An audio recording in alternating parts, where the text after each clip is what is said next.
What up, though, One Pride? This is the Roar of the Lions UK podcast, the podcast where One Pride goes worldwide. My name's Anthony Fitzpatrick. I'm joined this evening by Ryan McCluskey, which can only mean one thing. It is time for your weekly dose of college knowledge. Yes, it is the College Football Podcast, the Book of Eli Holstein. Ryan, it doesn't seem a minute ago since the season started, and already we're approaching the last week of what is unofficially non-con season. Generally, when week four is out the way, that's most of the non-cons done. We get into the nitty-gritty of the conference season. But this non-con season, a lot of big teams have struggled. We're still seeing upsets. The college football playoffs are not going to be the same because of what happened over these first few weeks.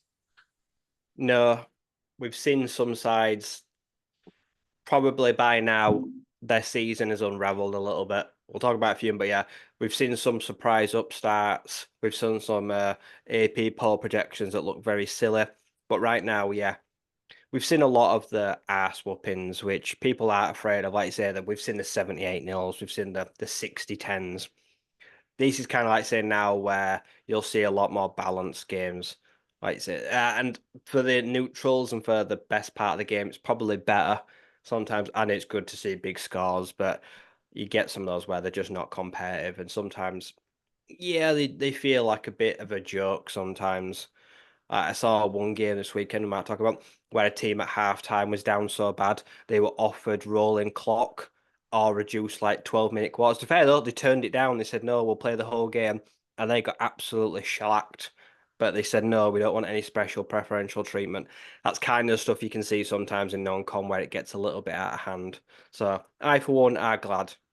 Yeah, I think we all are when we get into the real meat of it and it's a bit more competitive. I mean, there have This is been, where guys are going to start yeah, losing their jobs as well. yeah. Coaches we now know are in trouble. In the next 2 or 3 weeks, you could see a coach fired. It wouldn't Oh be yeah. crazy. Oh yeah, I'm surprised we've not seen a particular one fired this week by this point. But yeah, you're right. The hot seat is hotting up, and when non-con season's over, well, when the non-cons are done this week, we'll do our sort of quarterly season thing next week when we'll sort of have a look at some of these guys who are on the hot seat as a result of what has gone on. But there's been just enough games to keep these weeks competitive, and this week is no different. So we've got a lot on the slate today. We're going to go through conference realignment news because we've not talked about it for 2 weeks, and apparently we can't go longer than 2 weeks without something else happening in the world of conference football realignment. We have our little segment that we're going to do on wide receivers this week. We've been asked to have a look at some outside prospects, so we're going to get back to you on that and offer a few names for you to keep an eye on as the season is going. And then, of course, we're going to do our usual review spiel, everything from week three, and then take a look ahead to week four as well. So we got a lot to get into. So let's just get the housekeeping out of the way really quickly. Roar Lions UK Discord, if you want money on that, let us know. We will fire you a link across. The main podcast was yesterday. Don't know when this will go out, but we were discussing the Lions loss to the Tampa Bay Buccaneers. Wasn't a very happy place, but go check it out nonetheless. A lot of critique about the game there. Don't forget about to like and sub everything, YouTube, Twitch, all that good stuff. We appreciate you all. Don't forget about Lions Nation Unite, the group we're part of. Herman Moore's project have been together, the best in content creators on YouTube.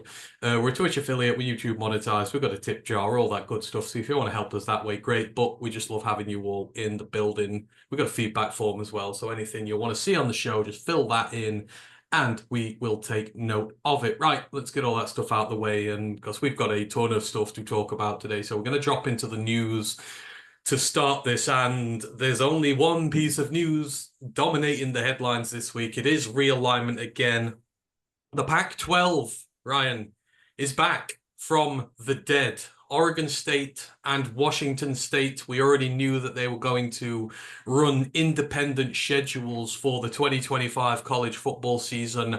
But starting in 2026, they're going to be joined by four members of the Mountain West in what is the hopeful beginning of the reforge of the Pac-12. Those four teams currently are the Boise State Broncos, the Colorado State Rams, the San Diego State Aztecs, and the Fresno State Bulldogs. Currently, the Pac-12 situation is that it's under a grace period until 2026 to remain a power conference. So they now require two more teams to meet the minimum eight-team requirement to remain as such. And if they are able to do so, we will be returning to a Power Five structure in 2026. The Pac-12 will have to pay a poaching fee of $43 million to the Mountain West, and each of the schools individually leaving the conference will have to pay the Mountain West $17 million to pay up the rest of their current deals, meaning the Mountain West is scheduled to rake in roughly $111 million as a result of the move. And in a further blow to the conference, it's since come out that the American Athletic Conference is set to make a serious run at the Air Force Falcons in a bid to take sole ownership of the Commander-in-Chief trophy, as they would have all three service teams in the conference. Obviously, they had Navy, Army's just joined. They're looking to get in Air Force as well. And there's whispers that they are also after the UNLV Rebels as well. So potentially another two teams making the move over. In terms of ramifications of what goes on from this, so we'll start with the Pac-12 first. So as it's commonly known at the minute, I like it. It's the six pack right now because there's six of them. They've got to find two more teams to join them by 2026. Early indications is that they are going to take a run at the American for the Tulane Green Wave and the Memphis Tigers, which may explain why the Americans going out for Air Force and UNLV. The conference is not short of money. They've got about $250 million at their disposal after all the team buyouts when the conference initially dissolved. And they've got options. They can take more of the hitters from the Mountain West. They can go after the American teams as they wish for. They could go after the expanded Big 12, try and take some disillusioned teams from there, or they could go down to the FCS as well. They still don't have a TV deal, which is going to be a major hurdle to rekindle in the conference as well. As of yet, they will not get an automatic bid into the expanded 12-team playoffs, and they still might not be able to keep the Power 5 status if their roster lineup is deemed to not satisfy Power Conference strength rules. But, right, just when we thought it was dead, this tenuous alliance between the Pac-2 and the Mountain West, it was rumors it could happen. They are now trying to reforge the Pac-12 again, and we've seen the first step to that happening. Yeah, which I suppose it would have been easier to just scrap it and just everyone join the Mountain West, but the Mountain West just doesn't have the profile, does it? It just doesn't have the national kind of oomph. You don't have the power. Like I say, you're not going to get the TV rights. So resurrecting the Pac-2 to the Pac, like I say, maybe it's Pac-6, Pac-7, Pac-8, like you say, in the first year or two, it just makes sense. Like I say, you've got that whole side of the country, that whole little Pacific corner where you've got your own time difference, where you've got guys that want to watch games at their own time. They want teams at home. They want them coming over to the Pacific coast. You don't want them traveling all the way across the nation, because then they're staying up at God knows what times or waking up at God knows what time to watch their own team. So they need that little corner where there's consistent travel. And getting more teams will hopefully land them a good deal. Like I say, hopefully it will attract someone that, say, a TV Nation, a YouTube Sunday Ticket, a Hulu, or someone that wants to show the Pac-12. And in recent years, the Pac-12 has been very fruitful in the draft. Like I say, they've sent so many talented players to the draft in the last 3 years. Like I say, they've had some really good years. So it's really important for them. And we've seen one of the two sides do really well. Like I say, the Cougars have started this year incredibly well, which does help. If them and the Beavers would have both sucked, this probably would have been a little bit harder to pull off.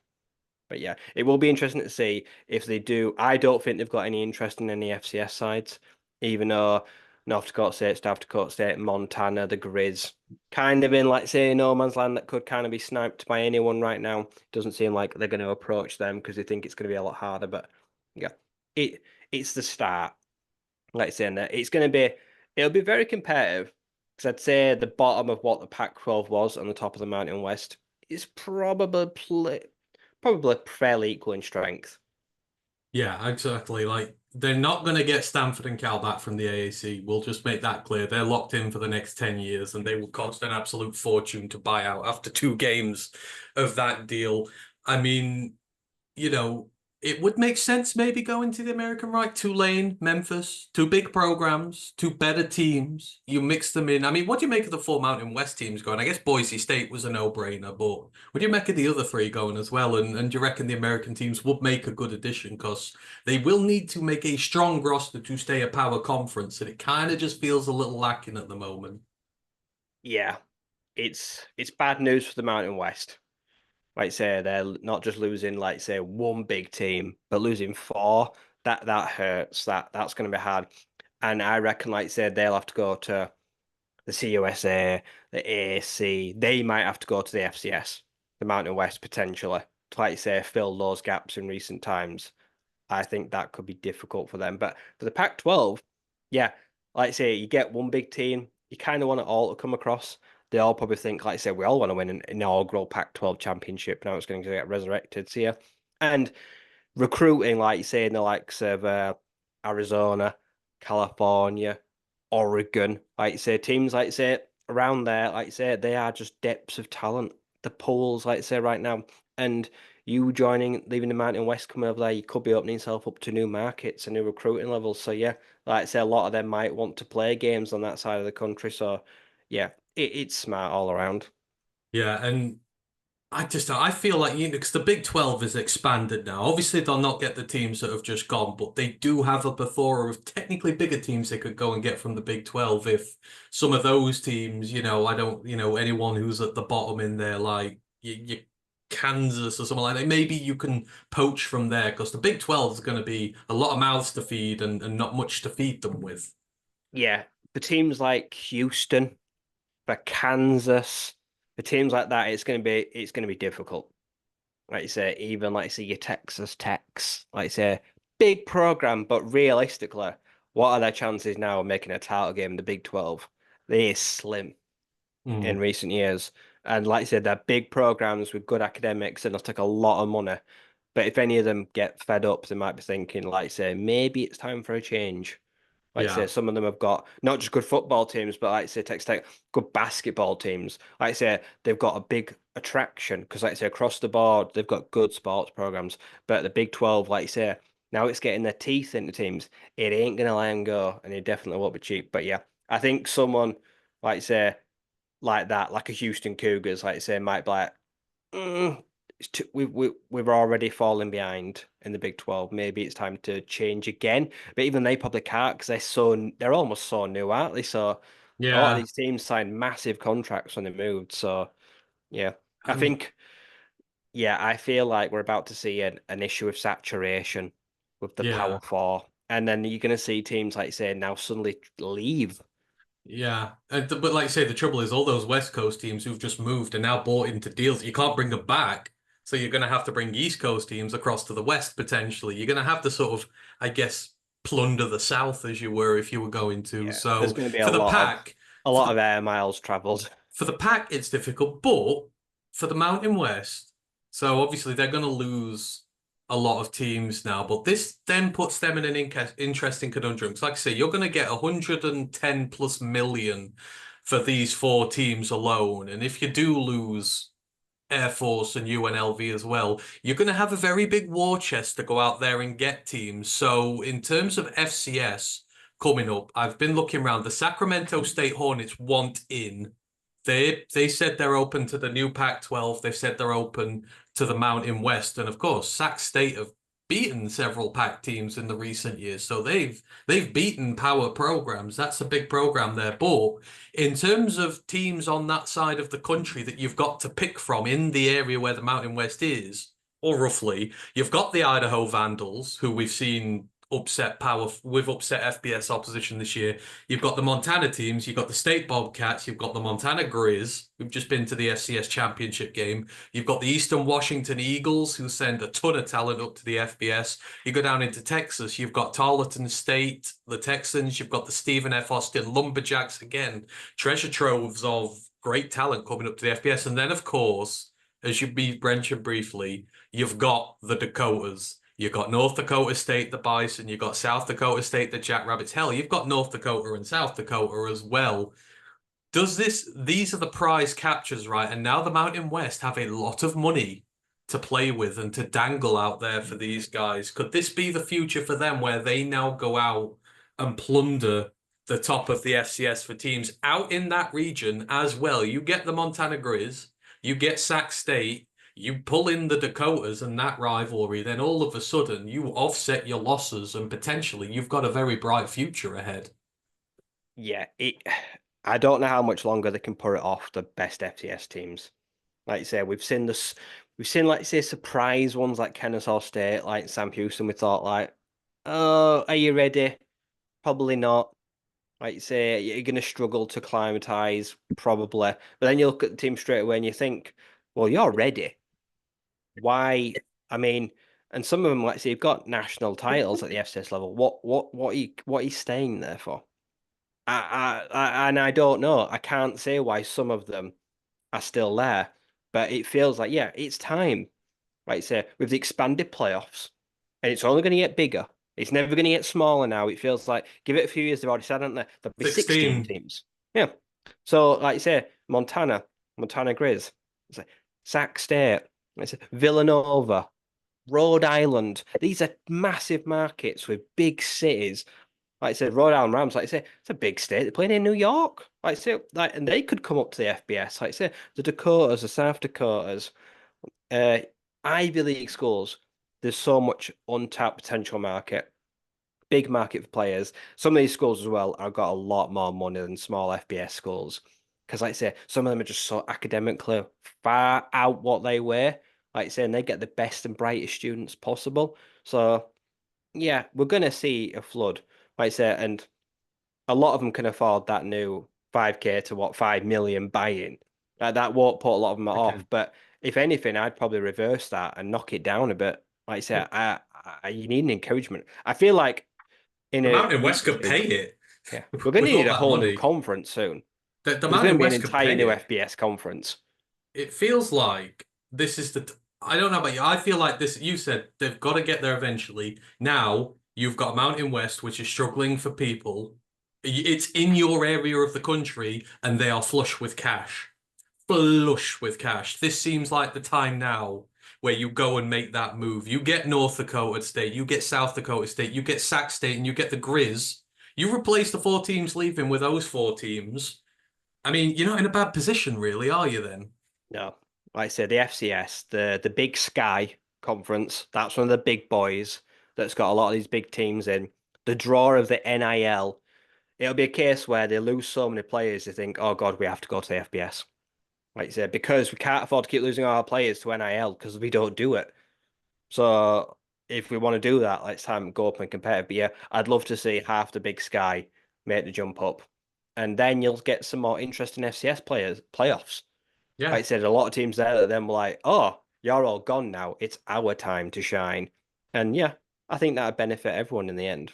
And you create new powerhouses then. That's kind of how you do it, isn't it? Let the big teams come up and then create new powerhouses behind them. So I feel it's not great for the Mountain West losing all these teams, but I think they've got a massive opportunity now to go and get some of these bigger FCS outfits that are already ready. And you can pay their entry fees, like four new teams, 20 million. You've just banked 111 million.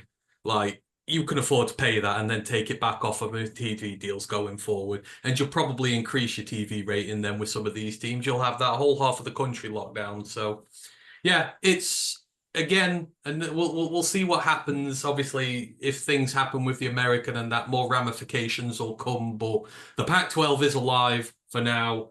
They've got a lot of work to do, but we will keep an eye on that with bated breath. So yeah, let us move it on. That is really everything in terms of news we want to go through today. Right, next we'll dive into. So a few weeks ago, we were asked potentially about taking a look at wide receivers for the 2025 draft. That's what we do here. If there's any position groups you want us to look at, players, teams, whatever, we shall do that for you. And we've spent the last couple of weeks going through, just having a look, just bringing some names to the fore, potentially of guys for you to keep an eye on. If you want to do really in-depth stuff for it, we will, but we're just trying to keep it light on the show here, just so we got so much to talk about. So we're going to dive into that next. So how many guys do you have, Rye, for this? Because I've got 3 I've got two. currently. Got You've two got currently. 2. Right. So we will stagger this. I will start off. Maybe we've got the same. I think we might agree on one of these guys. I'm not sure. But we gave up kind of 2 of the guys last week. So I will start off with the guy I mentioned very quickly. So the first guy to bring to your attention in terms of outside receivers, potentially in the next draft, Malachi Fields, the Virginia Cavalier. He is 6'4", 220 pounds. His career, he's got 94 catches on 151 targets for 1,322 yards and 6 touchdowns, at an average of about 14.5 yards per catch. He's got the biggest frame of the 3 guys I've got, the most comfortable fighting on the line of scrimmage in close press coverage. The other 2 struggle a little bit with this. Excellent pair of hands, allow him to make some really tough catches in close coverage, has the route tree to create separation despite a lack of top end speed, but he's got the technique to come up for that. His yak is skyrocketing this year.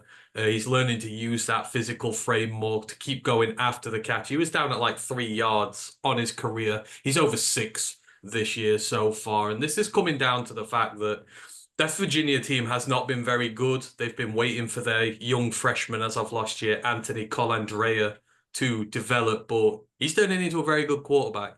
And with that, the development with the receivers is coming in as well. Obviously, they lost Malik Washington in the draft last year. He is now the bona fide wide receiver 1 for Virginia, and he's taken that role on with aplomb. There's still a lot of all-round development for him to do. He's likely going to be a day 3 pick out of them all, but he's got the core qualities to build around and be developed into a player who is far more dangerous than his likely draft ranking will indicate. But I love watching him play. This Virginia team, I think, could be sneaky good this year. But I love my big guys on the outside who are able to just go toe-to-toe, get those catches in the most difficult situations. Malachi Fields certainly is one of those guys, and you need to keep a close eye on him there. I'll move it over to you, Ryan. Who's your first guy? My first guy is Will Shepherd, the Colorado Buffalo receiver. Very productive career, 4 years at Vanderbilt that gave him nearly 2,000 yards and over 19 touchdowns. 6'3", 195 pounds. He has won multiple second and third team All SEC. He 4 years against SEC defensive backs. He has gone up against some of the very best in the country, and he's shown that he belongs as an outside receiver. He lacks in straight speed. He's projected to run a subpar or below 4.5 40 yard dash, but he has got great frame. He's got long arms. He cuts really well. He's got an expanded route tree. He's really good hand-eye coordination, tracks the ball incredibly well. I say right now he's a 3rd string guy behind Jimmy Horn and behind Travis Hunter, but for a long time he was one of the most prominent receivers in the nation, and he was invited to the Shrine Bowl last year. He was going to enter before deciding to not declare for the draft and come back. Great long frame. Like I say, he's got nice big hands. He's got long arms. He takes good strides. He finished a 7th all-time in the receiving yards as a Commodore. Played in some really rough offenses. Like I say, that just struggled, but he was able to stand out there. Got this move here. I wouldn't necessarily say, looking at it right now, it was the best career move for him. Probably should have gone to the draft this year, but does project to be a good outside threat on day 2 of the draft next year. He's got everything he needs. He's got IQ. He's got lots of production behind him at the very best level. He's got a build that just needs to put weight on, so you don't have to worry about the frame. Like I said, just needs to bulk up a little bit of muscle, and you could get a very complimentary guy to play on the outside of your formation. All right, so that's Will Shepherd, Colorado. My second guy I've got in here, Pat Bryant from the Illinois Fighting Illini, 6'3", 200 pounds. He is 97 of 147 for 1,342 yards and 13 touchdowns in his career, an average of 14 yards per catch. So this guy, he's got the frame, he's got the acceleration, he's got the strength to succeed at the next level. He's one of the most reliable blocking receivers you'll find in the class. If you know how Illinois play, they do love under Bielma to run the ball. They are a very physical team. You have got to be able to do your blocking duties there. Say he's got the frame and the strength to hold up on the perimeter, keep the more physical DBs away from his running backs, and he's really breaking out in this discipline in 2024. It's a 3-game sample so far, but I've been watching him. He's been really good, and it just seems to have come on leaps and bounds as a receiver. Very physical. He's happy playing through contact. He's happy going up for any contested catches that come his way. He's got great open field speed that can shred zone coverage, and he's a danger in the red zone. They use him a lot in motion. Allows him to be able to get a yard on somebody. He pairs it with a strong set of hands that drops very little, and it's now impossible to rip the ball from them. He's really good in the open field at forcing missed tackles, very aware of where the defenders are. His IQ is up there, can make guys miss, create yak out of nothing. Like I say, he's coming from a well-renowned team that creates NFL talent annually, and there's still plenty of room for him to grow. Now, he's one of those, he's got to get a bit better against press coverage. He's got to continue expanding his route tree to help in that regards as well. But if that shows through this year, and it is in his sample size so far, he's going to be a very polished prospect heading into 2025. He's got a 75-25 split outside the slot, so he also has inside versatility to offer as well. But really, he's the number one threat for Illinois out there, and he's really having a good season so far. So Pat Bryant from Illinois, another to watch out in terms of weapons on the outside in this draft. Ryan, who's your guy number 2? Number 2, I've got a guy we watched a couple of years. I've got Barry Brown. I got the Kentucky Wildcat. Now, he's not the biggest. He's only 6'1", about 85 kilos. What's that? 170, 175 pounds. But he's one of the probably the scariest players in the nation because combine year, he will be one to watch to potentially break Xavier Webb's record. A lot think he could be that sub 4.3 kind of guy. He's maybe the most dangerous returner in the nation his time on kick returns. He's got over 1,100 yards and 4 touchdowns in the last 2.5 years. He's got 1,200 receiving yards and 8 touchdowns as well as an outside primary receiver. He's the definition of speed kills. Like I say, if you press him or if you jam him in line and you miss, he's in behind you. So a lot of defenders are that worried about him. They have to give him large cushions, so they can't even neutralize him with physicalities that he struggles with, because he is just like shot out of a cannon. Like I say, ultimate deep ball specialist, great tracking. He's got the home run availability. You'll also see him on trick plays as a running back, as a returner, as a receiver. I think everyone will kind of like a guy in this offense. He can do a bit of everything for everyone in the right hands. He has already got 2 touchdowns this year. He's only had 4 in his previous 2 years, and this is with subpar, at worst, QB player this year. Like I say, the offense does really look bad, but he is going to find his best ways to make out of it. Probably could have transferred, probably could have left the Wildcats at some point, but he stayed true to it. He has suffered because of it, I think, because of maybe how they've used him or their general subpar playing offense in recent years. It's not been pretty, but he's found ways to make productive, get his hands on the ball, and put on a little bit of weight, but I don't want to take any of that electric speed away from him. He could be someone like say you look at smaller, slender guys now. Like say you look at Deebo Samuel, you look at AJ Brown. You don't have to be 6'3" to play on the outside now. You can be 6 foot, 6'1", put some muscle on, and then like I say, Brown has got the potential to be faster than both. So yeah, he'll be a versatile weapon and can play on the outside at the next level. I'd say as long as he demands, like say, that they give him that separation in coverage, he will burn past guys. And on slants as well, crossing routes through the middle, he will be fearless. He won't worry about linebackers and safeties who are going to eye him up like a little snack they can gobble up. He'll breeze right by them if they don't lay a finger on him. So yeah, he will get big yak, big chunk players, maybe just not consistently loads of catches a year. All right, that is Barry Brown from Kentucky. I believe I saw him pop up in a mock somewhere the other day, so I think it was on our Discord.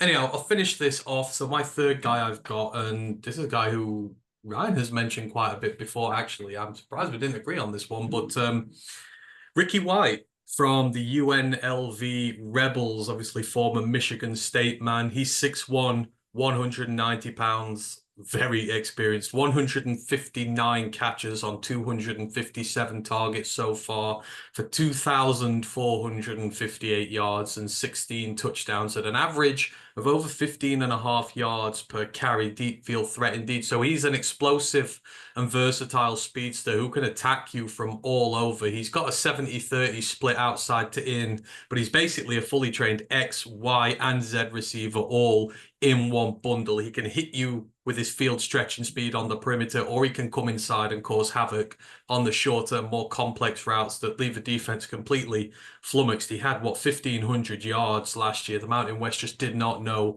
how to deal with him. He is, out of maybe the three I've had, he is the highest IQ receiver of the lot of them. So for those of you who listen to us talk about UNLV all the time, the go-go that Brennan Marion runs there, it's a simple yet complex offense. It requires a lot of moving in motion, a ton of versatility, especially from its receivers, a lot of blocking because the core of that offense is a high-tempo run game that emphasis on running the ball downfield. So your receivers have got to do a lot of blocking, and you've got to have the traits to be able to strike downfield. So the go-go draws defenses in trying to stop the run. Then you sort of strike out like a cobra, and you've got to have guys who are capable of doing that. And he sort of embodies this offense all the way through. He's another physical catcher, not afraid to go up and catch anything that's thrown his way. He's got a good feel for coverage, finding the weak spots in a defense. He's great at tracking the ball in the air and making the catches there. He's another who's got a problem against press at the moment. Doesn't have the explosiveness to get off to separate early in his routes or the strength to dominate when he's hand fighting. He's got a drop problem as well. He dropped 2 against Kansas this week alone, but these are issues that can be resolved and worked on. He has far too many plus sides and a lot of versatility, which will make him tempting from the get-go while he sorts his other fundamental issues out. But I love watching him play. He's great. He's going to absolutely stack up the yards this year. UNLV have beaten 2 Power 4 teams already as a group of 5 outfit. That's just how dangerous they are. And this offense is very complicated to get right. And he's been in that, and he's versatile with it. So, like someone like the Lions, our offensive scheme will not be too difficult for him at all. I really like him. I'm really intrigued to see where he goes when it's all said and done. So, Ricky White from the UNLV Rebels is my last guy on here. So, just to recap the guys we've put out there. So, in terms of outside receiver prospects for the next draft, we've sort of brought to your attention here. You got Malachi Fields from Virginia, Will Shepard from Colorado, Pat Bryant from Illinois, Barian Brown from Kentucky, and Ricky White from UNLV. You didn't have anyone else, did you, Rye? Just checking for now. Not that I'd finished yet. No, I've got a long list of guys I'm reviewing. Yeah, obviously guys like Tetiora McMillan, who have already been talked about as first round picks, they're that like we tell you about the guys who you might not know about. So, but yeah, we will probably do a lot more on this as the season goes along. Right, let's move on and let's talk about some actual football that happened this week. Because gone through the news, gone through a little bit of scouting, there is a lot to talk about. And again, as said, it is non-con season, but there were a lot of upsets. There were a lot of close games this week, just enough to be able to make a good show out of. And as always, if you're a regular listener to the show, you know the title is sort of epicentered around the main game we'll talk about, because we're doing a lot else today. I'm not going to focus on the main ones quite as much as we usually do, because we'll be here forever and otherwise. But the show this week is entitled The Book of Eli Holstein. And for those in the know, you will know Eli Holstein is the quarterback for Pittsburgh. You'll know Pittsburgh played West Virginia this week. It's Backyard Brawl time. It's one of the best games on the college football slate all season that you can rely on to be a great game. And this was one of the best iterations that we've seen of this game in years. And sadly for me, because it was in our pick watch, it got dragged out from under my feet at the very last moment. High scoring affair. Pittsburgh at home won this one 38-34 in what is, again, I keep saying every year it's the best game I've seen, and then I'm like, no, this is the best version I have to see. I'll just kind of go through the scoring drives for this and then go into the game a little more. But West Virginia, this started off as a slugfest. West Virginia hit first. Garrett Green found his running back CJ Donaldson, who seems to have been going forever. 10-yard touchdown pass.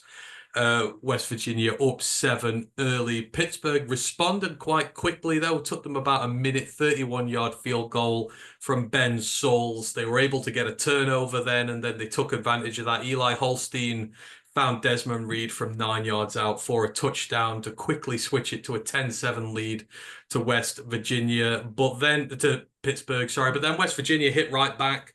Run game got going. Jaheim White, their secondary running back, he went in from 5 yards out for a touchdown. But then Pittsburgh hit back about 4 minutes later. Eli Holstein again, Desmond Reed again for his second touchdown of the day. This was a 19-yard touchdown this time. Point converted. Pittsburgh 3 up at this point. But just before the half, West Virginia were able to pull back a field goal. Michael Hayes from 44 yards. Really good kick in some adverse conditions for him. So it was 17 all at the half. Really great, really physical. Came out to the third quarter. And then this is where everything got really, really topsy-turvy. So it was quite funny. The commentary team were talking about how last year Pittsburgh had blocked a punt and returned it for a touchdown. And I think they put the curse on West Virginia because once again Pittsburgh were able to block a punt. It was Brandon George who was able to get the ball. 24-yard return on the block punt gave Pittsburgh a 7-point lead. But once again, West Virginia were able to fight back, and then they really took over this game. So CJ Donaldson first up, 4-yard touchdown run from him. He's just been great for what feels like forever at this point now. Then they were able to tack on a field goal, Michael Hayes from 23 yards. Then they got another touchdown. So Garrett Green, one of his better passes of the day, found Justin Robinson from 28 yards out. And all of a sudden, with 10 minutes left in the fourth quarter, West Virginia have a 10-point lead, and it kind of looked like Pittsburgh were done for the day because, so it was with less than 5 minutes, 4 minutes, 55 seconds left when West Virginia got their last touchdown. So with 5 minutes left, less than 5 minutes, 10 points down, Pittsburgh moved the ball lightning quick down the field. It takes them about 80 seconds to get their first score back. Eli Holstein to Dejon Reynolds from 40 yards out. Absolute bomb from him there. Reduces it to a 3-point game with 3 minutes left. And they're able to turn West Virginia over again. And with 32 seconds left, they're up at the 1-yard line. Derek Davis Jr. runs the ball in from 1 yard out. West Virginia do not have time to respond to this, and they pull off a really improbable comeback. It was West Virginia had about a 95% chance of winning this game up until the last 3 minutes, and then it all flipped on them, and Pittsburgh came out with a win.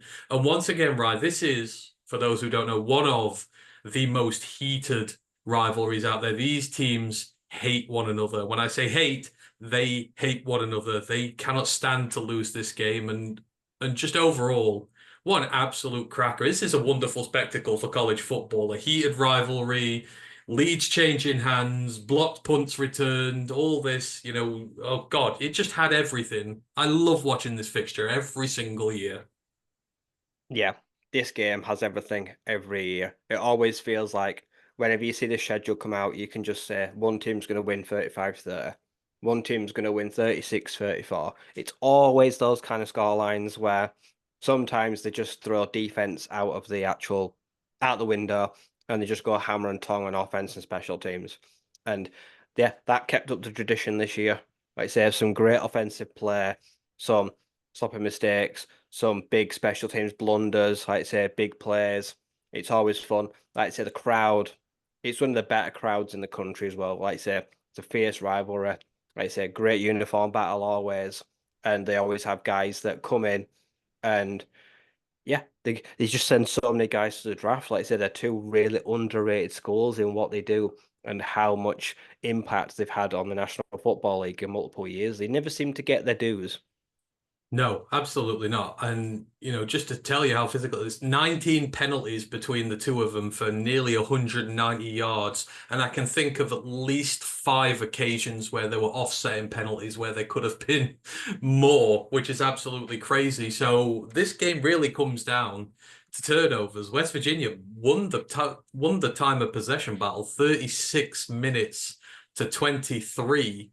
And, you got 13 minutes more possession there. But when you look at what went on, Eli Holstein, clean game, 21 of 30, 272 yards, three touchdowns. He got sacked 5 times because, again, this is all about trench warfare, baby, but didn't turn the ball over. On the other side, Garrett Green reduced to 16 of 30, so barely 50% on his passing, 198 yards, two touchdowns, and two interceptions. So it seems to be every time we talk about these close games and that, it always pretty much comes down to turnovers. Like Eli Holstein had a wonderful game. I've not really watched him too much. I know when he started at Pitt, he didn't look the greatest, but he's turned into a very polished professional passer now who, in the hardest of environments, when you're getting kicked, when your ass is getting kicked by your rivals at home, like he clutch in this game. Looks awesome. Yeah, big portal pickup for them. Like you say, I always felt like, was he going to be one of those quarterbacks that will just sit at Georgia or Alabama for a couple of years and then finally like where, oh, it's my turn, but I've only got 18 months of eligibility left. Nope. Like you say, big. I think Bama. former elite, yeah, I think a former elite 11 guy, like you say, 4.5 star recruit, was one of those like top 50, top 100 players in the nation, but thought, like say, I'm going to take my chance. I'm going to go. I'm going to transfer. And I saw like after like 3 games, he's on pace for like Kenny Pickett's Heisman kind of a year. He's like that 600 passer. The stats he's got were almost identical for like 2.5, 3 games to what Kenny had in that historic year. So he really has won the fans over really well, and it's a great start for him. Like I said, tons of eligibility left. So like I say, he's got a lot of career behind him because he's played very little football today. The future for the Panthers feels very bright right now. Like I say, as long as Eli's healthy, it's going to be fun. And that this game's going to be very interesting for a lot of years. Like I say, you look on the other side of the ball, CJ Donaldson, it's been there a long time, what former like tight half back and running back. Like I said, absolute man mountain at like 250 pounds. Not built like a running back at all, but deceivingly quick. He's put that team on his back in a couple of years, but he's going to move on pretty soon. But yeah, Garrett Green has weapons, but yeah, it was ultimately inability to keep hold of the ball at the precious moments. Whereas when Eli was flushed or he was kind of panicked, he wasn't rattled, and he'd make sure he either took the sack or he threw the ball away, which you always do. You're kind of worried about just live to fight another day. Whereas on the other side, like I say, sometimes they'll panic, they're flustered, kind of make things happen. And that's usually where mistakes come from. And those will be their downfall. Yeah, special teams turnover. You can't give away the touchdowns there, and then just two drives that negate a lot of that extra yardage that you've got. I mean, we know better than anybody about turnovers negating extra yards after what happens with the Lions with the weekend. But yeah, it's just about getting those fine calls there. I mean, in terms of West Virginia, their defensive line was damn good. TJ Jackson, the defensive end, 2 sacks, 5 for his 7 on the day for him. Tyron Bradley looked great from his outside linebacker position. You've got Hammond Russell, who had a sack on there as well. Sean Martin, Josiah Trotter did as well. Like that front 7 is absolutely nasty for them, which is why I still got them in the Big 12 title game. But this is a rivalry. Anything can happen on weeks like this. CJ Donaldson's still great at running back. So there's a lot still to like for this West Virginia team. This is Think just Pitt can a. win the? Do you think Pitt can win the ACC? I see. 3-0 already. You said, yeah. The only thing is, can you run? Because in this one, the only thing they didn't do, they had 78 yards on the ground. They had to throw it a lot, and this was kind of down to turnovers. But that defense looks really good. Talk about West Virginia's been good, but in terms of the run defense, keeping Donaldson in check, keeping Green in check, like the secondary was really good. Like Rashard Battle, he's Jordan's brother, if I remember rightly. Yeah. Rashard is on there. You've got. Who else was it there? They've got two really good corners. Lynham, I think the other corner was like their secondary was locked down, so potentially they could be. I think they just said they were a bit lacking on their interior. They lost one of their interior linemen, and they said they got about 4 of them out injured. But possibly that ACC is it's wide open. I mean, I guess you'd say Miami are the favorites for it, maybe right Yeah. now. They But don't I play think, Miami. They don't play Miami as well, so it's yeah, not a bad running. yeah, you've just. I mean, what's their schedule be going forward? They're playing Got UNC, got UNC and Cal, Cal. got Cal and then Syracuse in October. So Oh. that's pretty difficult games, but they've got their bye week in between. So that I reckon that UNC will be a good indicator of Yeah, where they're they at. end with Clemson, Louisville, and Boston College after Virginia. Ooh. They've got a good start, a really hard end. Yeah, like even like Virginia, not the easiest Yeah, team in the world. So, but they put themselves there, and this is yeah, a really impressive good West. start. They've got some room now. Yeah, West Virginia are better than a lot of those teams we've just mentioned. So, a very impressive win there for Pittsburgh when it comes to the backyard brawl, but always a game that we love. Right, let's move it on. And the other big one over the weekend that was talk about teams who you knew they were eventually gonna screw it up, but they gave us a fright in this one, going over to the SEC and a big scare this week, right, for the LSU Tigers, who I don't really know what to make of this team at this moment. Obviously, they've already lost to USC, but it still feels potentially like they are a good team, but this was one that Matt was watching to start off with, and I wasn't really paying too much attention to it. I And then the watched the second more, half, which I got the yeah, best half probably. yeah, the more it went on, the more it was like, oh, actually, there's something good to be had here. But I mean, South Carolina, it's weird. They're one of these teams who threaten. It feels like they threaten to be good all the time, but then they never actually are good. There's something in them that seems to, because I called it in the chat, like they're gonna screw this up somehow. But 36-33, LSU traveling to South Carolina. So it's on South Carolina's home field, and they really sort of wrecked this one. So they got up big early. Lenoris Sellers, he's kind of more of a running than a passing quarterback, but he had a rushing touchdown from 4 yards. First drive of the game, I believe it was. Then they had a field goal. Then Raheem Sanders, who looked amazing, but he's an Arkansas traitor, so I don't like him. He had his first of a few during the day. It was a 10-yard rush for him. Then LSU hit back fairly quickly, 2 scores in 4 minutes. Caden Durham had a 26-yard run to start off with. Then Damian Ramos had a field goal in to bring it back to 7. But then, just before the half, USC, Lenoris Sellers, the quarterback, he had a 75-yard run for a touchdown, broke contain. He's damn quick for a quarterback. And once he gets going, there's absolutely no stopping him there. But they let LSU back into it just before the half. Kyron Lacey, who is starting to look like a real monster for them, he got found from 12 yards out by Garrett Nussmeier.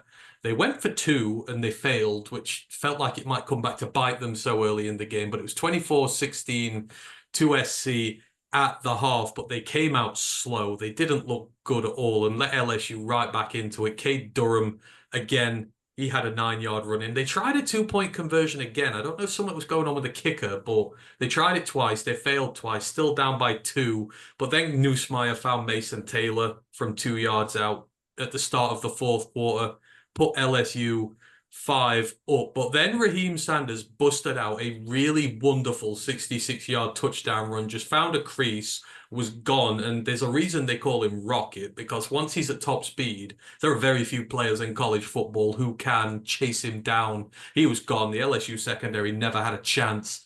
And they managed to get ahead again. They also tacked on a field goal to it, Alex Herrera from 42 yards. So there were 4 points up, and they had chances to put this one to bed. They were able to stop LSU a few times, but then LSU got the ball back, and you just knew that USC were going to find a way to screw this up. And with 1:12 left, Josh Williams, 2-yard run in for LSU. I think South Carolina no timeouts left at this point, but they screwed up the drive at the end. They weren't able to respond.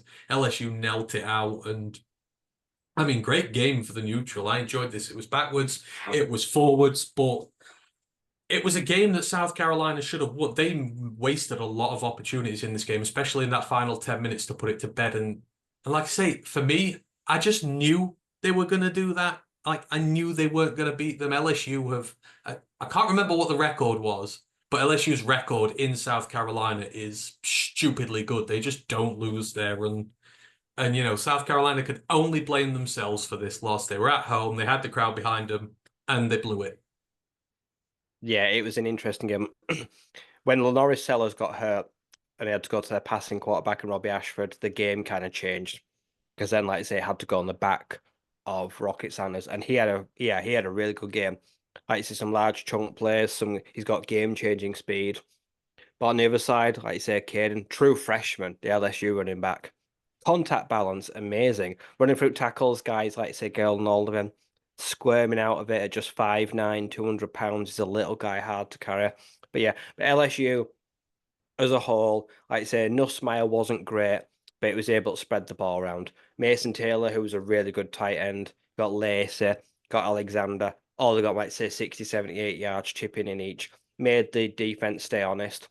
Like I say, the defensive lines, like I say, Kyle Kennard looks like I mean, he could be a first round draft pick. The South I was Carolina, and thinking like I that, said, yeah, he is an yeah, absolute monster. He's got 5 sacks already this year, yeah. 6'5", 245. And then on the other side, like I say, SEC Player of the Week, Braden Swinson, casually took over the game with 3 sacks. Absolutely gave hell to Ashford and Sellers. Like I say, those two stood out. They had monstrous games. Another game where Harold Perkins, non-existent. Like I say, didn't give up anything, but just really struggled to get involved. Only had 5 tackles on the day. Didn't really generate much pressure. So, but no, but yeah, LSU, yeah, they really escaped one here. I think Brian Kelly was like panned the camera at him in the game. He looked very relieved, like he had quite a bit of a sweat on. He knows that his job's in a very precarious position right now. He'd have been in some bother, he'd have lost that. Yeah, Like, he'd have been in yeah. some South Carolina real had plenty of bother. chances to win this game. It just felt like not Ashford, like say, I never trusted him on like the game winning drive. He came in and made no mistakes, actually did really well to keep him in the game. But I just never thought he's gonna match him down the field, take the No. lead. But yeah, it was a good fun game for the neutral. And you've got to be frustrated as well, right? Because last week they absolutely marmalized Kentucky. A win over LSU, and you set yourself up in this new SEC where there's no conferences no more. Like, that's a signature win, and you've only got to finish in the top two overall to get there. And you may necessarily have to play the big teams, and they've just wasted a signature win here. I agree with you about Kyle Kennard. Like, those two LSU tackles are both, and they're both projected round one picks right at the minute. At least the Yeah. left tackle definitely is, and the Will right Johnson's a top tackle's, 5, top 7 pick for a yeah, lot of guys. and the right tackle is definitely a first round project at the minute. So when you see him absolutely dominating them two, you're like, oh, hello, actually, there's something here with you. So this is again, it was really good trench play from them, but LSU, they found a spine. So you've kind of got to give them credit for that. But it was an amazing game. I'm glad I switched over to it. So yeah, it was a great win for LSU. South Carolina are going to be absolutely kicking themselves, and I think their schedule. So their first two games in SEC, or their next two games in SEC play is Ole Miss and Alabama. I mean, you could really have done with a win against LSU here because the way Ole Miss are looking, the way Bama are looking, both of them are starting to come into their own now. Your season could be derailed quickly. They think they play Akron this week, so they've got one more layup, but they would love to have had that one back. Right, we'll move it on into some of the upsets this week now, and there were quite a few, but I mean, you've got to go for the one where it means the most to us because Ash, we love him, bless him. He's a very dedicated Florida State fan, but he at this moment in time has given up on them. And Ryan, I feel like we're very justified here. We looked at this game last week, Memphis traveling to Florida State now at the beginning of the season. You look at that game and you go, oh yeah, easy home win. They're not even going to break a sweat beating Memphis. But coming into this 0-2, completely devoid of anything whatsoever, no offense. That defensive line has underwhelmed considering it was meant to be the best in the nation. This is an FSU team that has no direction, has no leader and looks like there's a lot of problems in there. Coming up against the Memphis team, who me and you know, Seth Hennigan is a really good quarterback. He can throw the ball. They can move the ball well down the field. Usually they can run the ball well. They come to town. We both bet on them to win over Florida State. That's how confident we were for this. And our confidence very much was not misplaced in this. And it never really felt close in the first quarter. There's nothing, sort of backwards and forwards. Memphis did struggle to run the ball. Florida State struggled to do anything at all. There was just one Caden Costa field goal in there from 35 yards out. But then the second quarter, things really broke open. Memphis started in the passing game finally. They were able to get touchdown. Greg DeRosier, 6-yard pass from Seth Hennigan that got them the 10-0 lead. And Florida State had nothing. You got to 2 minutes left in the half, and once again, they're having to rely on their kicker, who's the only good offensive player they've got right now, Ryan Fitzgerald. Hit one from 54 yards out. I'm pretty sure he's already got four 50-yard kicks this year. Damn, that man looks good. But then Memphis were able to drive again before the half, able to hit a walk-off field goal from the half. They're up 13-3 at half time, and you're thinking, come on, surely at some point, Florida State are going to turn around and take this personally, and they're going to get back in the game. Like, at some point, you're expecting them to snap. Third quarter comes out. Once again, absolutely nothing going. Memphis get the first touchdown. They get another one. Seth Hennigan, just 2 yards out this time. Anthony Landfear, the tight end, I believe he is for them. Another good drive. All through the air pretty much as well. They're 20-3 up, and at this point, you're like, okay, this game's done. Now, in fairness, they did strike back quick, Florida State did. It was 2 plays. Roydale Williams eventually gets it in with a 4-yard run, and you think maybe there's a bit of sign of life in here for them. Nothing for the rest of the third quarter. And in the fourth quarter, they got a field goal. Ryan Fitzgerald again from 35 yards this time. But Florida State at home, 238 yards of total offense. Memphis had 337. And the worst part is they lost to Georgia Tech and they lost to Boston College because they couldn't stop the run. They couldn't control the clock. They weren't able to win via those means. Memphis had 65 yards rushing on the ground. They couldn't run the football on Florida State. So they picked on their secondary instead. 280 yards through the air for Seth Hennigan. Just 200 yards through the air for Florida State. 37 yards rushing for Florida State at home against group of 4 or 5 opposition. I mean, you got to a point where Memphis never felt in danger, Ryan. This is now worrying. Like you can excuse a loss in Ireland. Hell, you can excuse a loss against Boston College because they are a very good team and nearly beat them last year. But now, God, the alarm bells have got to be ringing in Tallahassee because something's wrong. Yep. So 3 games, and that's 3 games now where Florida State as a collective have failed to rush for 100 yards. I like to say with Trey Benson at the helm last year, I like to say their plethora of backs behind them, that was their bread and butter. The run would open up the pass. And Dijongalele has now attempted 100 passes this year. He only attempted 315 with the Beavers in all of last season, and that was an entire year. He's already nearly a third of the way there in 3 games. They're putting everything on him because their offensive line and the other team's defensive line are just sniffing out running players. They're diagnosing them. There's no chunk plays, and they're putting everything on the arm of DJ right now. And he's doing his best, but yeah, right now it's really not helping. He's been sacked 8 times as well through 3 games, so averaging nearly 3 sacks a game. They're constantly just playing from behind the chains. And like I said, they're constantly asking him to make throws that are 2nd and 10, a 3rd and 7, 3rd and 8. We saw it with the Lions this weekend, and it absolutely killed us. The 3rd downs where they're not like 3rd and 2, 3rd and 3. You're looking at 3rd and 7, 3rd and 8. Totally different playbooks. You can't call the same players because they just don't work. You've got to kind of go for a different plan B when you kind of get to like 3rd and long. And right now, yes, it's killing him. Like I say, he is capable of doing it, but he really does need a complementary offense to him. He had Damian Martinez in Oregon State. that, like I say, could take pressure off him. And his last year had Will Shipley at times in Clemson that was able to put games on his back. But right now, no one is able to do that. And it's not the running back's fault, it's a collective unit, but they're just asking so much of him right now. And yeah, he's crumbling.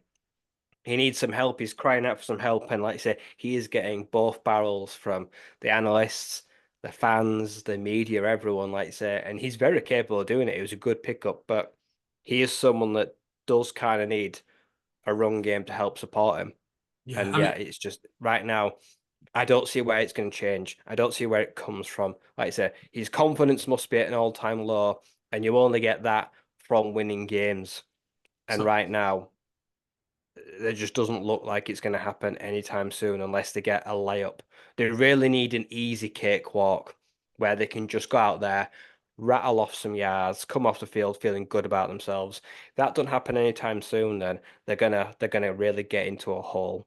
I mean, sadly for them, they keep their layups till later in the year, like the SEC do. You know, like have a final layup before the end of the year. You know what DJ's stat line was to start this game? 5 of 5 for 7 yards.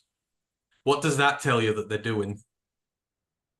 Behind Just the line of checking, scrimmage, just check checking down downs, screens. screens, because they're in third and long, Yeah, because they can't run the they're ball. easy I mean, completions because they're fast, but you rely on multiple moving parts. You need blocking to take place. You need to catch the defense napping.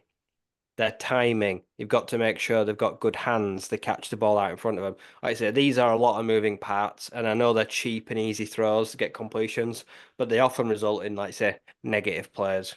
yeah, and frustrated crowds. I mean, you know what the worst part is this? They were coming off a bye week. Memphis had a tussle with Troy the other week. Like that's a bruising encounter in any form of the game. They're coming off a game. Florida State came off a week of rest. They had the muffed punt where the players ran into each other and gave Memphis the ball in their own half, which they scored from. There's have you ever seen a drop off this bad before? Like people quote, remember when LSU won it under Burrow and then Burrow left and then they sucked the year afterwards, but there wasn't, it didn't feel like the drop off was this. This feels like the floor has just literally fallen out from them. They can't do anything right. This is group of 5 opposition at their home and they can't run 40 yards on them. They're making stupid special teams mistakes. Like they're not stopping. They stop the run, and they've got Seth Hennigan throwing away on their secondary with a load of prize recruits and star transfers in there, who is making them look stupid. I mean, this I've never seen the bottom fall out of a team so bad before anywhere. No. And we've seen lots of teams in recent years, like say from one year or another, be absolutely gutted by the draft. And next year, still be fairly competitive. Like I say, and there's still players here. It's yeah, it's it's not like say the draft class that's left is taking everything. Like I said, there's just like I said, things are just not right. Like I say, I don't know if it's the lack of faith in the coaching staff. I don't know if it's the lack of the staff having faith in the players, if it's the play calling. Like I say, because they went out there and got one of the most, what a lot would consider before the season, competent transfer quarterbacks. Like I say, and I look at this now and think, bloody hell, they could have put a lot of quarterbacks in here. This would probably still be struggling just as bad, and I still won't blame the quarterback. No. So yeah, it's there's a lot of issues, a lot of moving parts, and like I say, yeah, schedule is so unforgiving.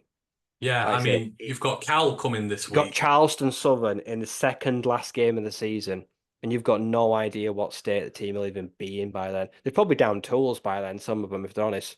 And then, like you say, end of the season, you'll have a Florida game. Both teams could be in absolute chaos. God. That will be carnage, potentially. Yeah, like It if could be like say, it could be the loser of that game loses their job. There could be everything on the line. is it fair to say that Jordan Travis was to Mike Norvell what Jameis Winston was to Jimbo Fisher, as in the quarterback was carrying the team and making the coach look better? Because let's not forget, before last year, Norvell was on a hot seat. He's had one good year at Florida State, and now he's back to type again. It feels like it was the quarterback and not him. It has to have been as well. Because let's say we saw times as well, was it Tate Rodemaker come in? And Hmm. even though, like I said, they still looked fairly competent. Like I say, and he was penciled in to, like say, get the gig. Did they want the gig? Did they want the job? And I don't know, is it they don't get along, or like he didn't want to be there, didn't want to do it for him. So I'm not sure. Like I said, I don't know how they resolve this with who's there right now. And yeah, it's going to be really interesting to see how this pans out. Like who's going to be the fall guy at the end of the year? Does everyone just let DJ take the fall, or will? Oh no, the coordinators probably get fired. Like I say, I imagine Norvell's probably somehow gets with damaged reputation, but somehow will probably not take the fall for any of this. Big buyout. We can't afford it. I feel like that's going to be what will save him if they can't afford to buy him out. But yeah. But on the flip side, Memphis, I mean, how good do they look? Blew away the Sun Belt champions the other week, and now it still is a big Power Four scalp on their resume away from home. It won't have the same, you know, it won't have the same impact as last year, but still, like Memphis are looking good to get to the playoffs if they carry on how they do. Seth Hennigan and co, one of the best offenses going in the group of five. Yeah, Memphis are our front runner for that last playoff space. Between them and UNLV, like say right Ah, now, they're the two kind of names that you'd probably talk about being like say if the season ended in 2 weeks, you'd probably be picking between one of them two to make the playoffs, and rightly so. Yeah, the Tigers have shown they can do it through the air, could do it on the ground, do it with defense. Very well-rounded coaching team, and honestly, anything less than an AAC title this year for them will probably feel like a disappointment. oh God, It yeah. really feels like it's win or bust for them. Oh God, yeah. Especially if you want to prove your credentials to the Pac-12, if they come calling for you, you want to win that title. So, but that was a nice little segue there because you talked about another potential team who are going for that group of five spot in the playoffs.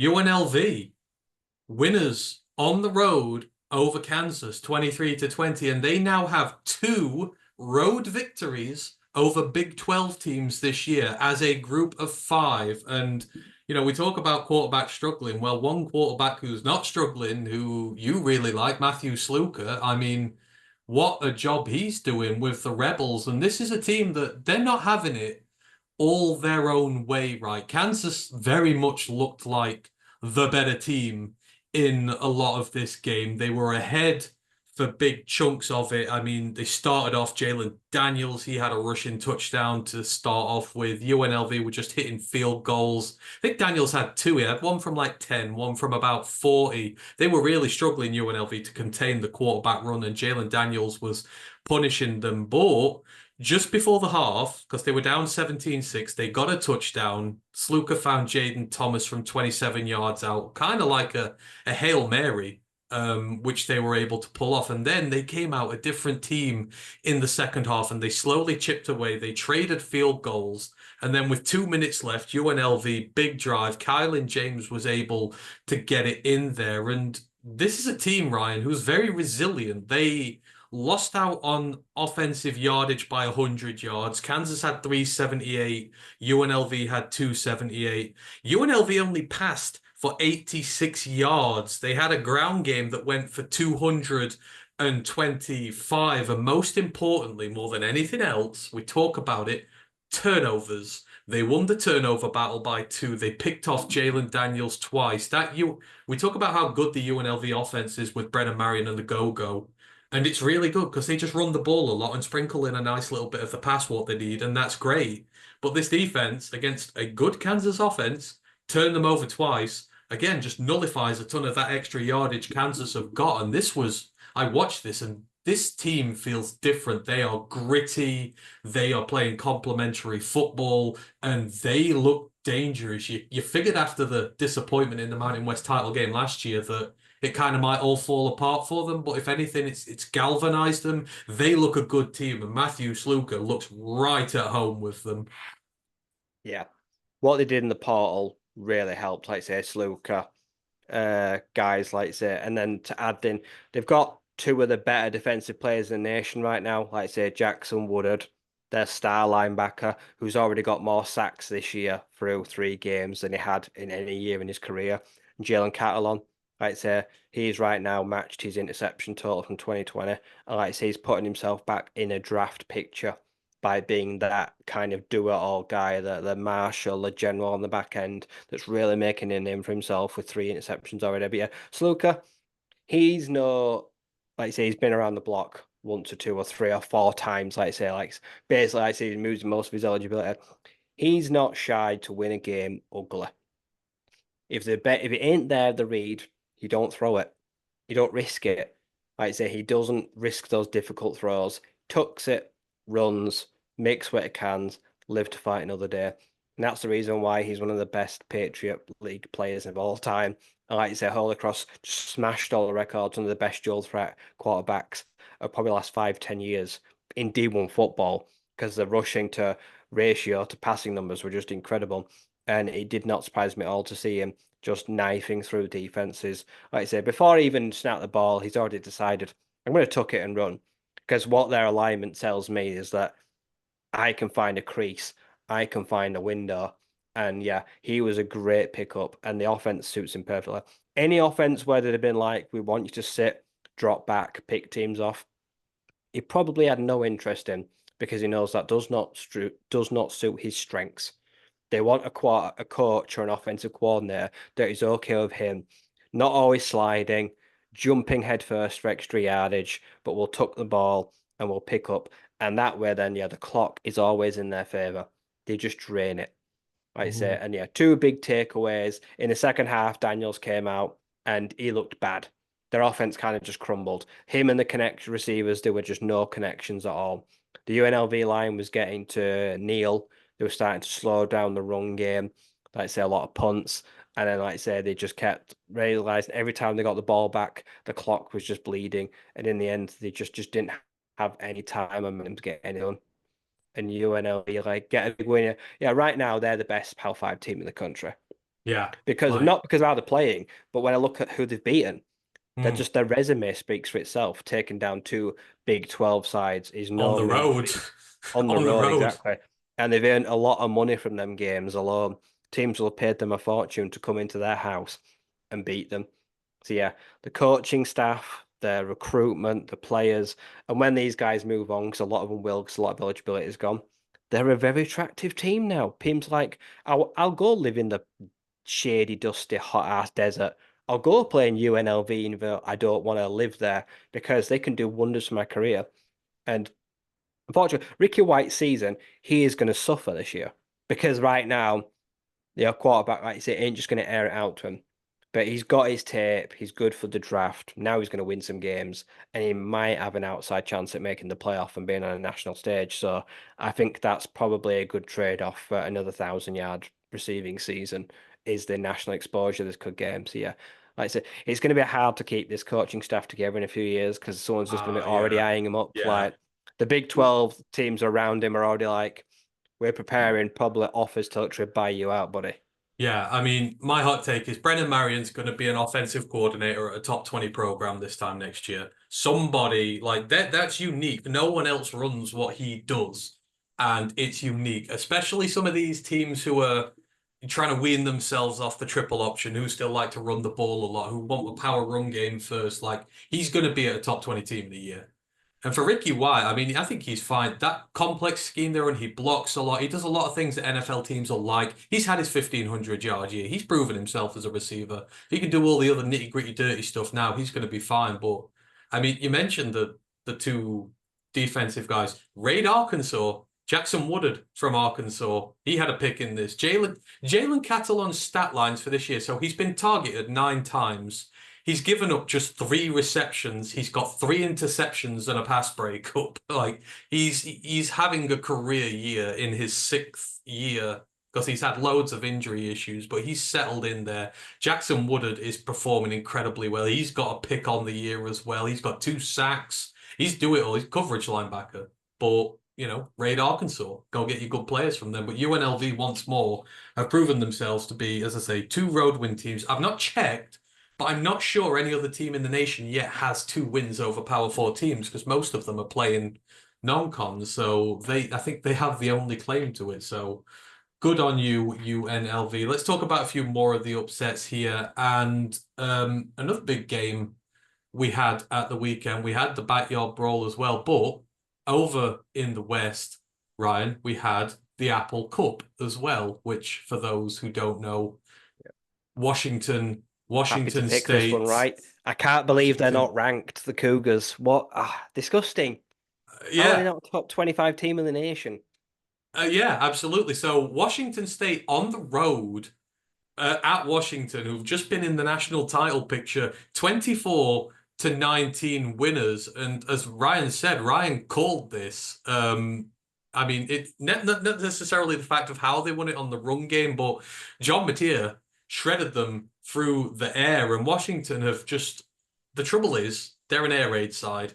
And Will Rogers at the helm, they very much look like an air raid side. They weren't able to stay on the field as much as they'd like to. And Washington State, to fair to them, played this game really well. They were ahead for the vast majority of this game, if I remember rightly. A lot of points were scored in the first half, but you didn't see one team that's just been made homeless out of the Power Four and one team that was in the national title game last year, or that was in the title game, like both of the teams who made the Natty are suffering a massive hangover, but Washington more so, they don't look good. This doesn't look good for them this year. They've still not found their own game.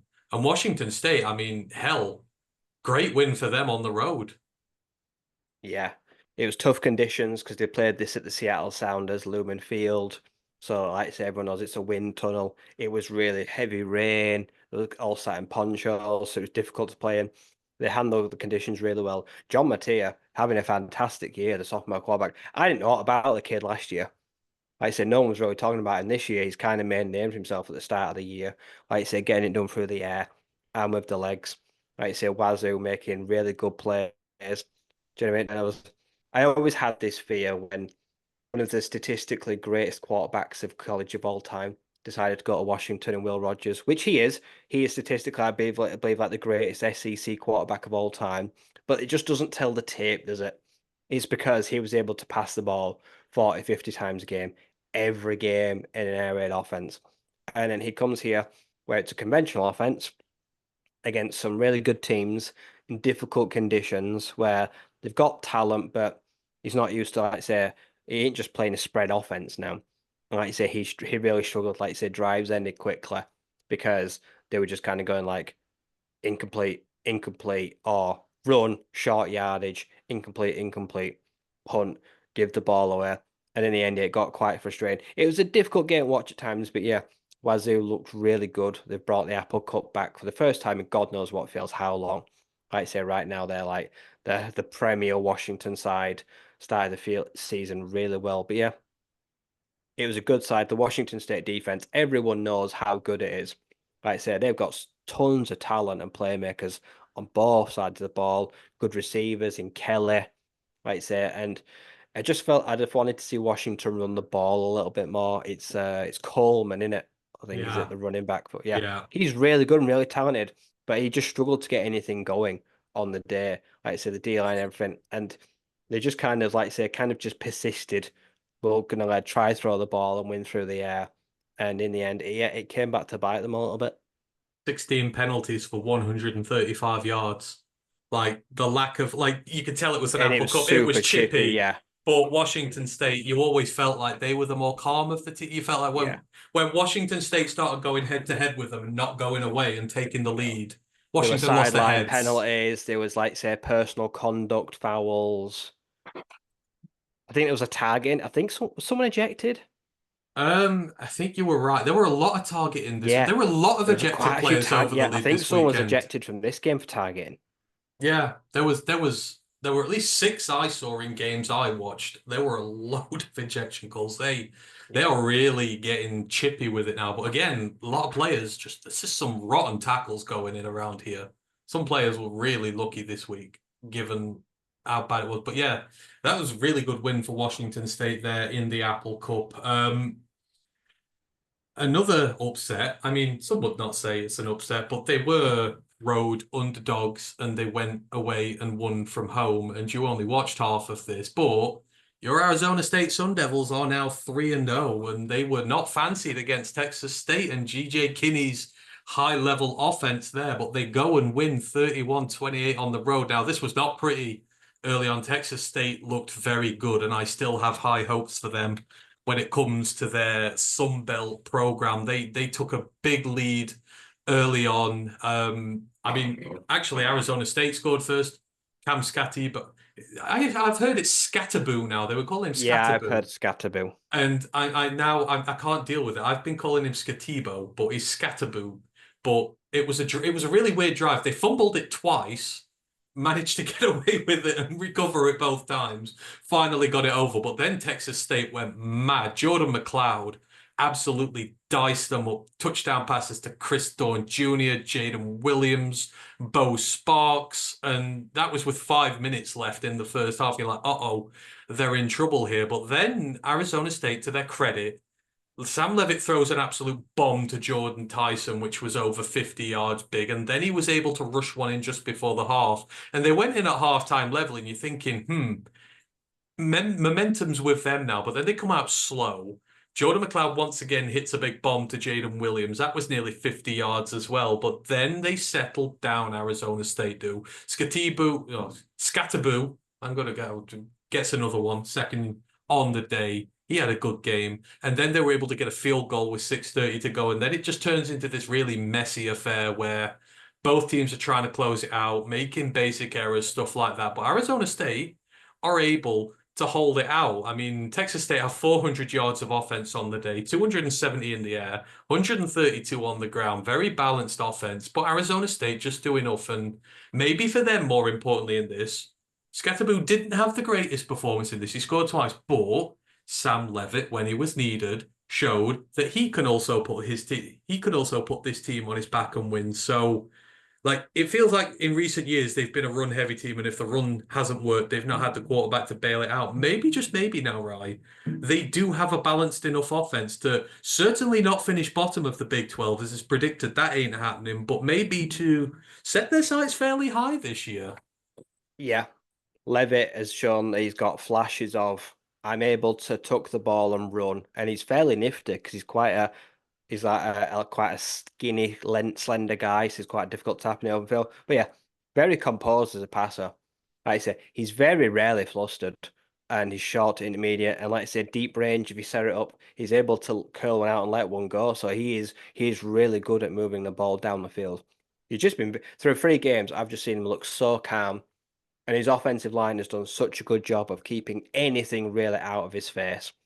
Like I say, he's taking shots. He's spreading it out against the receivers. Like I say, he's had a really good, just a plethora group of guys around him that are able to spread around the work. You don't have to rely on one guy right now. So they look really good, yeah.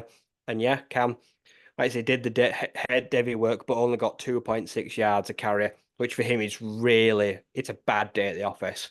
But it shows they found another way to win this week. And that was the defense in the second half decided to come together, be super stingy. Like I say, they were just really good at like not giving up the chunk plays. Because in the first half, like third and down, they gave up like third and 15, like third and 11. Like I said, there was some penalties. They were really extending drives. In the second half, they didn't do any of that. They didn't get any extensions.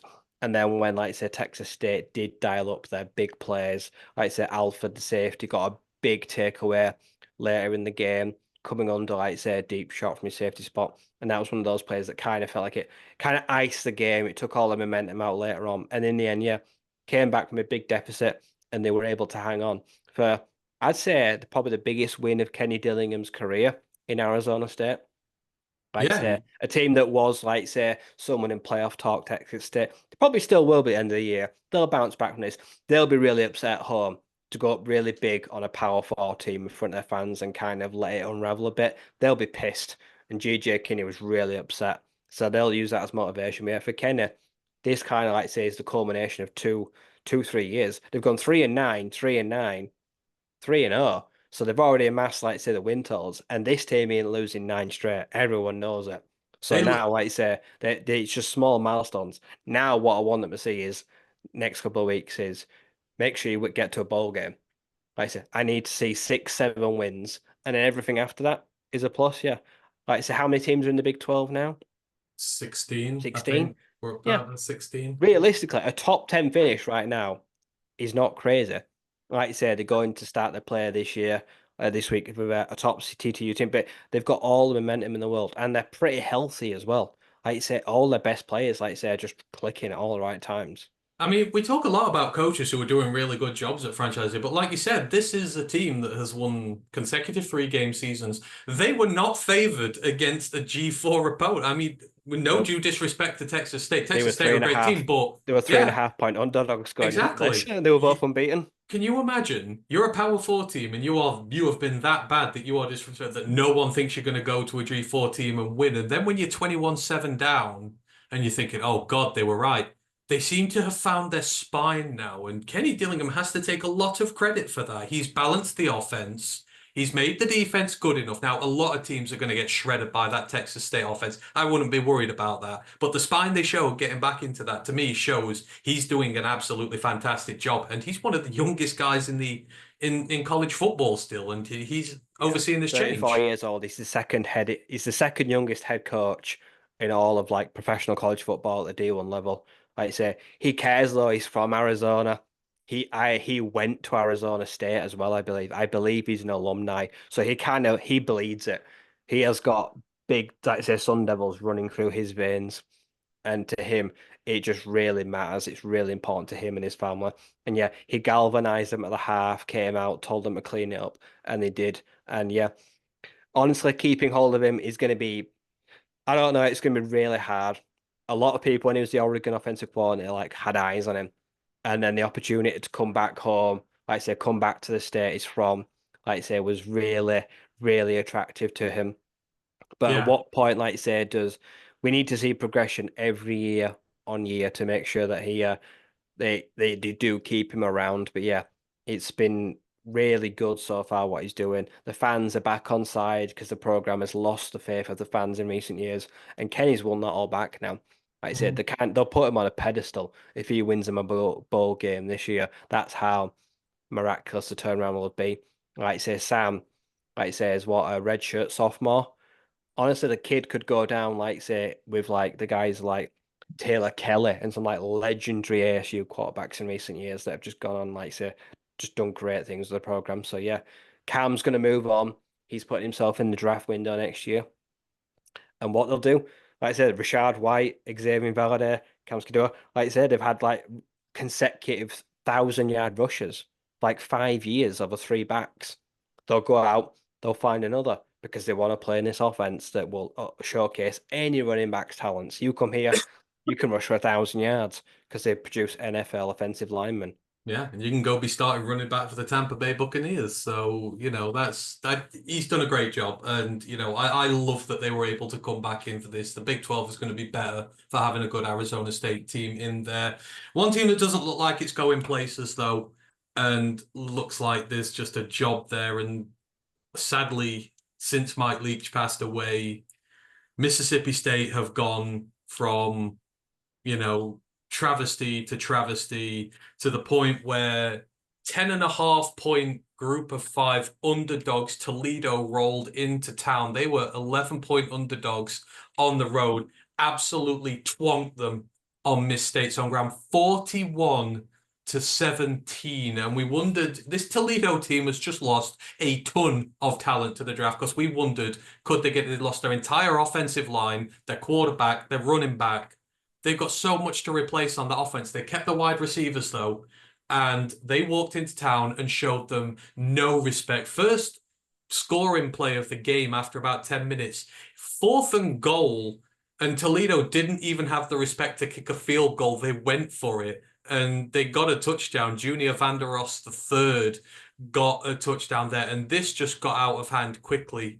At the half, it was 28-3 to Toledo. They got the first touchdown after the break, and they just kept things on top all the way through, and they showed absolutely no mercy to a Miss State team who, is it fair to say they're the worst team in the Power Five? They're probably worse than Florida at this point. Blake Shappen is under center, the Baylor quarterback, who is just meh. It just does not look good for them. They've got no offensive line. They've sure as hell got no defensive line. Toledo had 5 sacks in this game. Miss State had one negative play against the pass. They only have four negative plays for negative loss all game. Their defense was awful. Their offense was just as bad. Take nothing away from Toledo. That's one of the biggest results they will have had in a long time. But Yeah. Yeah. Other than Kentucky, they are by far the worst team in the SEC. And what's crazy is that Blake Shapen is having a fantastic year. He absolutely gashed Arizona State 2 weeks ago when I predicted them. He knifed through them. Like I say, he sat at a seven touchdown to 1 interception ratio, but he's only got a quarterback rating of 54.3. Even he's got 70% completion percent. It don't make sense. Like I say, he is playing lights out stuff. He's already been sacked 10 times. Like I say, everything in the stars is aligning to set this kid up to fail. Everyone around him, and he's doing his best that he can. He's putting up, like say, some fantastic numbers, and he's on pace already of like a career year. But yeah, everything else at the Bulldogs right now is going wrong, and it's really hard to see. Like I said, I don't see how they come out of it. 'Cause like I say, it's just not, it's not like one issue. It's like there's lots of issues, like I say, and one of them, right, say it now, is not the quarterback. It's what who's around him. It's the protection. It's not holding up for him at all. It's the fact that they're struggling to even do the basics right. Like I say, they miss Jaquavius Marks. Yeah, like I say, they had a trusty, reliable runner in recent years, but right now that they don't really have that on the roster right now. They are kind of struggling, and they're putting everything on Shapen and asking him to kind of make water out of wine. And that's really unfair on the guy because he's doing his best right now. Like I say, he's doing a good job protecting the ball. But if the obvious pass isn't there, and like I say, he's got to hang on the ball for more than what, 3 seconds, he's getting sacked. Like I say, it's as simple as that right now. They didn't even, like I said, they only had, like I say, 100, just under 200 yards in against Eastern Kentucky. No one rushed for more than 50 yards. So they Wow. are one of the most one-dimensional Power Four sides in the country right now, I imagine. And And their defense, yeah, it's a wet paper bag. It's a wet flannel. Like I say, they've conceded 71 points in the last 2 weeks to the Sun Devils and the Toledo Rockets. And if you go back a few years, I don't think that's not what SEC teams do on a regular basis, is can ship that amount of points. And yeah, wow. If you look at their next 3 games, Florida, #1 Texas, #2 Georgia. yeah, Even that a bad Florida team with DJ Lagway at the helm. How many points are they going to concede? Oh, and then Texas A&M. How many points are they going to concede in the month of October? They could be on pace to do terrible numbers. this feels like this feels like payback for what they did to Zach Arnett. Remember when after Matt Lee, they brought in Zach Arnett? He had a good year as interim. I think he went 5-6 and they fired him because the ADs were like, no, we want our guy, etc. And it was kind of like what UAB did to what's his face a couple of years ago, but a guy who was very much liked by the staff and they fired him for no reason whatsoever. Kind of feels like it's coming back to haunt them now because they just look, it's just poor. And like you say, you feel sorry for the quarterback and they're not, he didn't exactly get the rub of the green at Baylor either when they were going through their rough part. It Nope. just feels like you keep transferring in the hope of finding a better place and you seem to, by pure unluckiness, find yourself in a worse situation. He's fighting a losing battle, and oddly though, he'll come out of this season, whatever he does, and probably feel really good about it. And someone will look at him like, do you know what? Through all the adversity, actually did everything he could to help them win games. I If feel he like continues to put up good numbers, like you're saying, does have a good ratio, he'll be the only person that comes out of this season a success. Because right now, as of the current rankings, they've got 4 teams in the top 7 rankings still left on their schedule. So he's coming up against defensive lines of Ole Miss, Missouri, Tennessee, Georgia, and oh Texas. God. The kid is going to be running for his life, and he is going to be trying to make miracles happen. Yeah, it is. Oh God, yeah, it is not good at all there for Mississippi. But yeah, absolutely twat. Toledo, on the other hand, I mean, Jason Campbell, he's lost his entire offense, and it's just one of those teams who keep seem to make it better. He can't do no wrong at Toledo, and they look good for the MAC again. Yep. Like you say, the Mac right now is looking like it's a relatively one horse race. And Yeah, he's got the Midas touch, hasn't he? like I say, players come, players leave, shed load of offense, loses a great quarterback who decides he gets a promotion, to be fair to Confield. Like I say, he earned that. Yeah. Like I say, brings in another guy, learn the offense again, and right now, like you say, he's going out and putting ass whoopings on SEC teams. And those things come very rarely. You've got to make the most of them when they do come. This game Yeah. will be talked about in 5, 10 years' time. Remember when we absolutely slapped the Miss State Bulldogs? Yeah, yeah, absolutely. And they were not the only SEC team to get upset by Group of Five opposition this week. Vandy's fairy tale is over.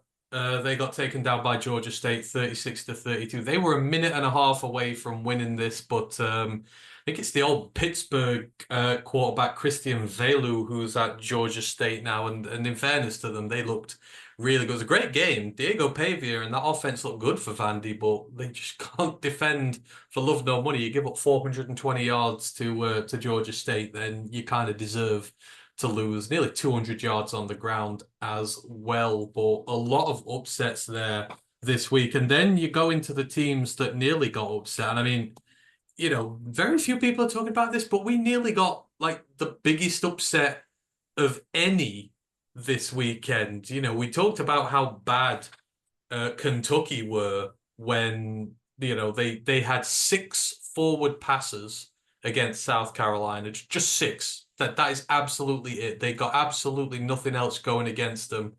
Going against Georgia, now they are at home, which is fair enough, but no one expected them to do anything in this whatsoever. But Georgia, 13-12 winners in the end of this. This game was atrocious. Yards per play for Georgia, 4.6, which is 19th percentile. For Kentucky, 3.8, which is 6th percentile. Their explosive play rate combined was 7%, which is 25th percentile. Third down success rate for Georgia was just 33%.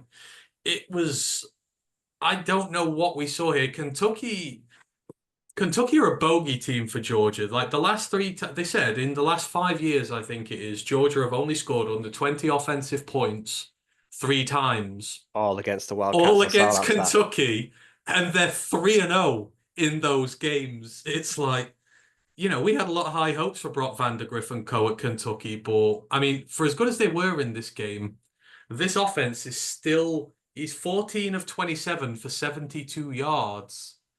He rushed for 70 yards. They had a 100-yard rusher on the day as well. They kind of did it on the ground, but it's just not clicking for them for whatever reason. And you keep Georgia to 12 at home. You expect to win to 13 at home. You've got to win that You've game. got to win. It don't matter how bad you play. If you hold the Georgia Bulldogs to under 14 points at home, you would expect that you win that game 10 times out of 10. Because that means your defense literally played, like I say, as poor as they played, it means your defense held up and played lights out at times.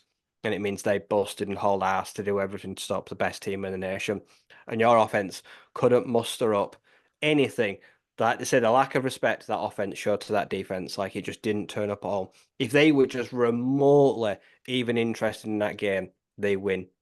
Like I say, but no, yeah. Vandagriff, like I say, it's 3 games. I don't like to call guys busts, but I'm going to call it 3 games in. That experiment, wow, what a whiff. That I missed, like I say, I hyped him up. I thought, oh, wow, what a great chance for him to go to a team. Like I say, it's been rotten.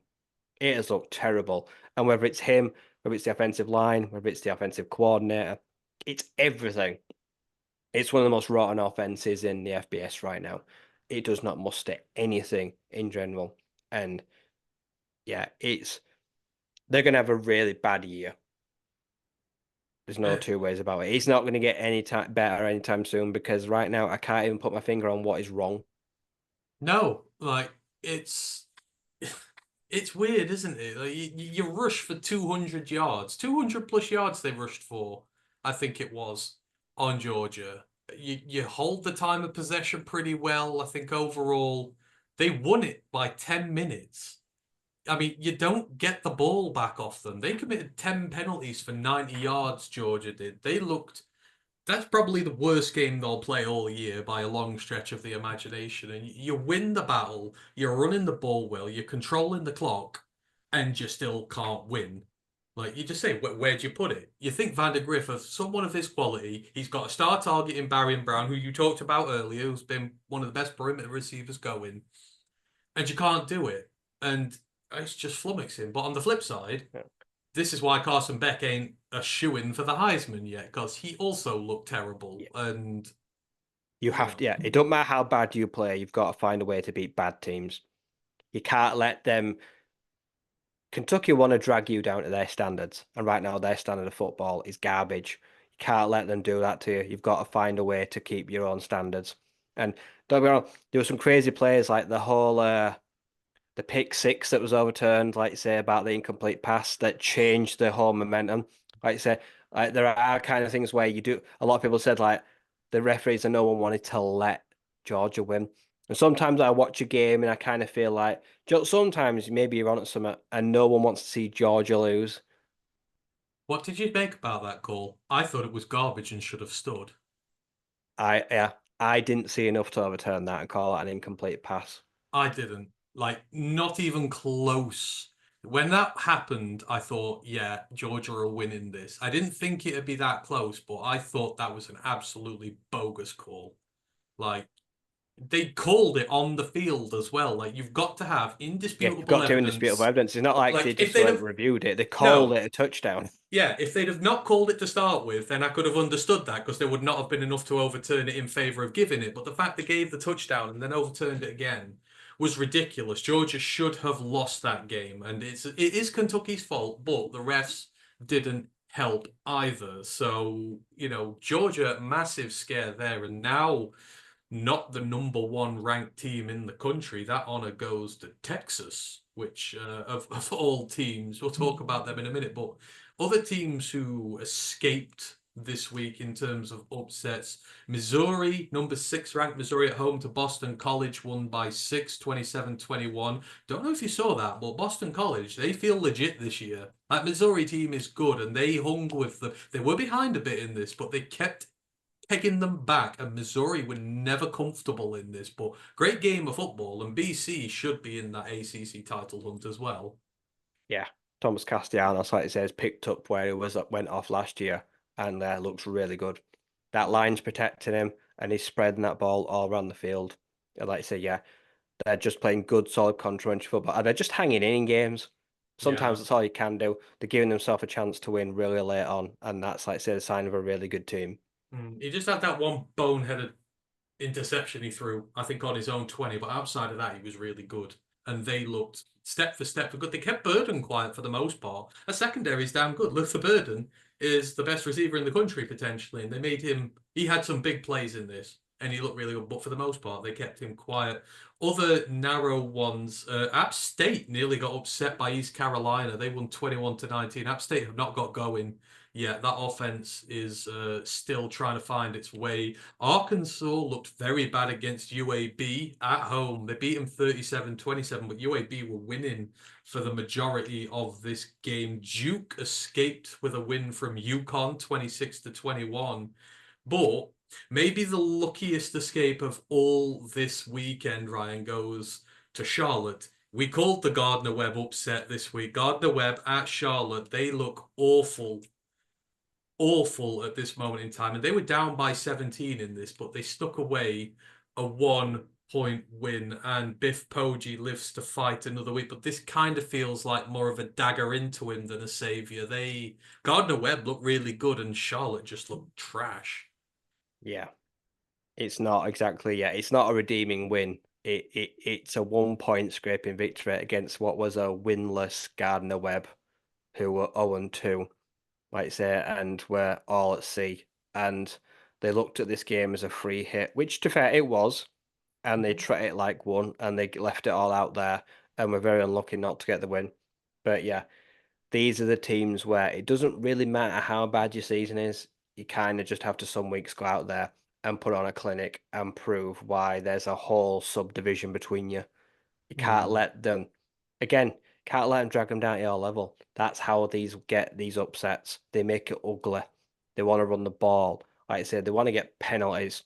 Like I say, they want to force turnovers. They kind of do everything to put you off, no matter how much of the dark arts they need to do. You kind of have to find ways to win, and they did. But yeah, it should have been a lot more comfortable than it was. And in the end, the only sense of feeling is probably a sense of relief. That's the only thing you feel when you get by these games. That woof, we were almost like say in the national media for the wrong reasons. Yeah, like Poji's done by the end of this. I think he's done. Charlotte have just not made any progress whatsoever under it, unless they have a strong American season. It doesn't look like they're going to. But the running Bulldogs dropped 350 yards on them through the air. Like that's never good when an FCS team is teeing off on you like that at home. Again, turnovers kind of stop this one, but again shows the lack of separation between some of these lower tier FBS teams and the top FCS teams. I mean, Gardner Webber not even really, I guess, a top tier FCS program. Nope. Like, and you still struggle against them. That doesn't bode well for you going forward. So yeah, again, we're in non-con season, but a lot of teams are struggling. Moving across to some of the pick watch ones we had on here, there were a few blowouts. Arizona, how bad did they look against Kansas State? Or you picked Kansas State for this, so you kind of nailed this one. They don't seem to have taken as much of a step back as we thought, but they railroaded Arizona at home 31-7. Arizona, Yeah. maybe not as good as, well, maybe I thought they were, not others, but you called Kansas State looking good. That run game, like I say, Avery Johnson is commanding an awesome offense. But like I say, the run game, the running backs, Avery Johnson, like you say, he's a running quarterback. They just gashed him on the ground, like I say, consistently. Like I say, missed tackles. And then, like I say, when the passing game opened up, they took their shots. And yeah, from early on, Arizona was always playing from behind. And it just felt like it played into Wildcats' hands too easily. Like I say, Fafita, some turnovers. And in the end, like I say, it doesn't matter how good Torrey McMillan is. Can't do it on his own. A wide receiver, it can't win a game on your own from behind because he just can't score. And in the end, yeah, the game just got away from them. And like I say, they kind of just went into like neutral cruise control, Kansas State. But yeah, they look a they look a threat in the playoffs. They're going to be there. It don't matter what ranking or if they win, they're going to be there, and it's a team you probably don't want to face. Oh, 235 Yeah, yards on the ground to yeah. And Avery Arizona's Johnson is not 56. 20 until November. The kid's going to have a long, potentially scary college football career. He is going to rack up some serious numbers in the next few years. Like I say, I didn't know a lot about him because he only played, like I say, a couple of games last year. But this year, yep, he is starting hot. 14 of 23 for 156 yards, two touchdowns, 17 carries for 110 yards, no turnovers. Perfect. And Pretty he's much, yeah, young. basically a perfect game. Yeah. And then And they've then got you got the running back, DJ Giddison, Giddens. Giddens. Yeah, Yeah, touchdown, 86 yards, 5 yards a carry. Running game was going at 6 yards per carry over yeah, 40 carries. yeah. It's That's impossible. Yeah, there's no way you can win a game like that because you just, yeah, they chewed up the clock. The game was just went by so quickly in Arizona. Like I say, they are a little one-dimensional, aren't they? They do yeah. try to run the ball, but they really do want no one to try to win the game. Well, that's it. He threw what 270 yards and a pick, but when you're playing from behind, you've got to play dangerous, right? So Yep, you it's got to put the ball in harm's way to get back. and he had 50 yards rushing to help him, like nothing.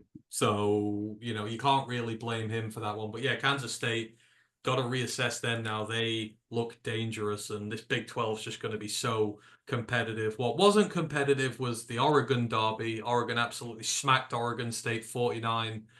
It was close early on, but they blocked a field goal on their first drive of the game. They Oregon pulled away very blocked. quickly. Yeah. I still think they look fraudulent, but this one they didn't leave to any doubt.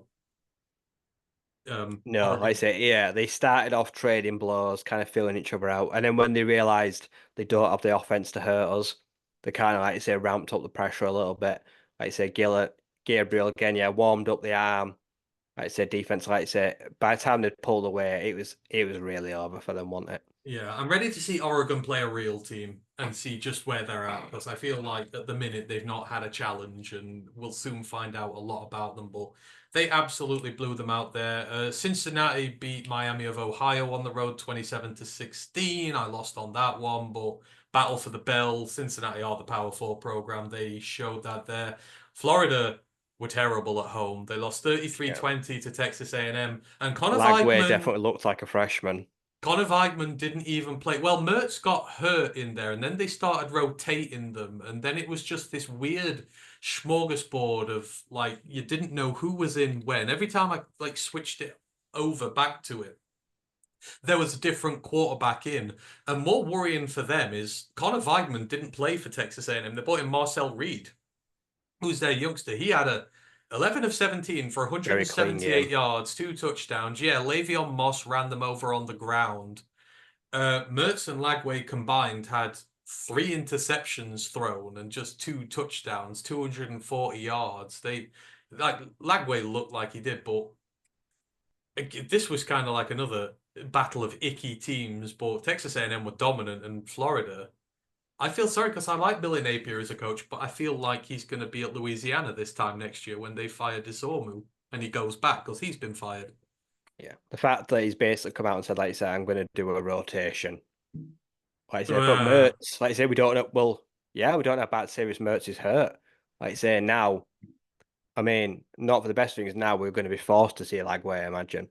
yeah, But the fact that he said last week before the press conference, he was willing to risk his whole job, saying, "I'll play them both. I'll rotate them." Yeah, because look how well that went for SMU this year when they decided to play Jennings and Preston Stone in the same game twice, and they look like crap because they have no Michigan. continuity whatsoever. And then they were forced to name a starter.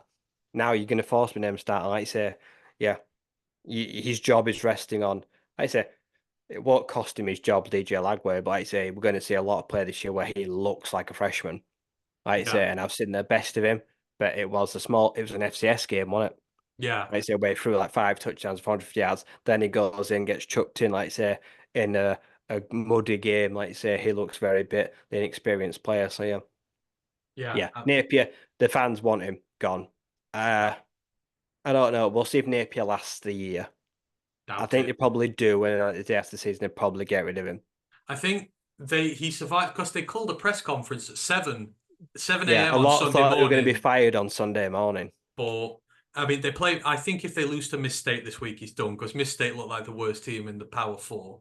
Yeah, Like this this is a could be must. Yeah, big. he cannot afford to lose his No, game. and I And think Blake he's Chapman is going to look at them and be like, I'm gonna go wild yeah. against you. I'm gonna get you fired."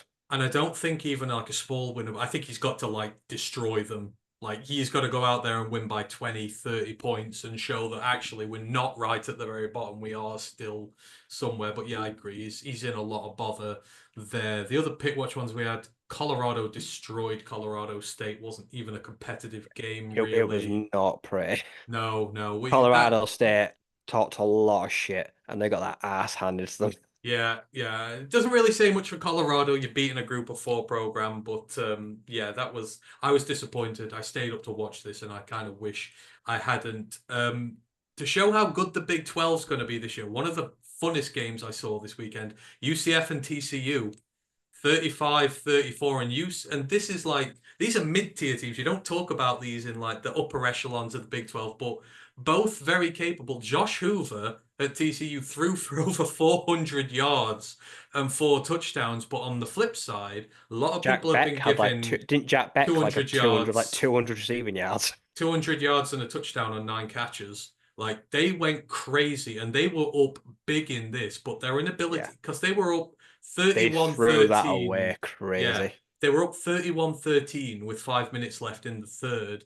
But to his credit, and why I love Jesus is because KJ KJ's Jefferson there and was really they've good. been drilling him since he got there. They have been, I don't know why, they've been criticizing him something fierce. KJ had a really good game, just 230 yards, but 3 touchdowns, no turnovers. RJ Harvey looks a menace at running back. He had Yeah, 180 yards and a couple of touchdowns on the day. Kobe Hudson.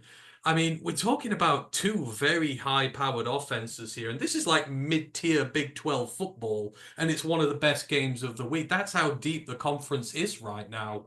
And TCU will be kicking their ass for this because they've got the iron skillet this weekend, and if they lose that as well, their season's going to go down in a hurry. But fantastic game. yeah. I read. Oh, they might like say lead changes right at the end. Like say, yeah, it was just brilliant. Like say, yeah, TCU, like say, started on fire. Like say, they were running the ball hard. Like say, Hoover was just airing it out. And like you said, they got too complacent. They built a big lead, rested on their laurels, thought we can see this game out. Nope. The Knights came back, like you say, and scored quick and got the ball back even quicker. And in the end, like you say, yeah, they just pummeled it into submission. That is one of those where, yeah, the fans were distraught. Like Yeah, they thought they'd won. yeah, and they They carried thought, on like you playing said, the. end at third, they're like, oh yeah, we'll see this game out now. But yeah, yeah. I don't know. TCU, he's the head coach. Uh, They got the iron skillet this weekend. Like got to that's respond now. as you know vicious as it gets for rivalries, especially with head coach changes recently. So they need to bounce back quick. But fair play to UCF. They didn't run away from their RPO. They kept running the football even down nearly 20 with not that much time left. So great game and I bet on them. So I love that. And then to end the pick watch, someone who is doing a very good job, Kurt Signetti. How good do Indiana look this year? Went to UCLA, traveled across to the West Coast, and absolutely slammed them 42-13. And we wondered how long it would take for him to sort of integrate his James Madison style of football there. Obviously, he's brought a lot of players across with him, but I mean, Curtis Rourke, like hyperbole aside, he's having a Heisman-esque type season at the minute. Over 300 yards, 4 touchdowns, only threw 8 incomplete passes on 33 attempts, and their defense for the first time. I mean, Indiana has always been good on defense. Like it's their offense that struggled, but the James Madison offense is taking quickly. And this is a legit win. It's a Big Ten win. Weirdly enough, it's still odd saying this, but Signetti's making an impact quick there, and Indiana look dangerous. Kind of a team you don't want to play if you're in a bit of a bind and want an easy win. No, like I say, he went there, and it's the fact that the guys he took with him got a lot of good transfer players, like you say, so that kind of knew what he wanted to do and how to implement it fairly quickly. And like you say, they're kind of reaping the rewards of that now fairly early on. Like I say, brought a lot of guys. Like you say, Justice Ellison, like I say, looks a good running back, the former Demon Deacon.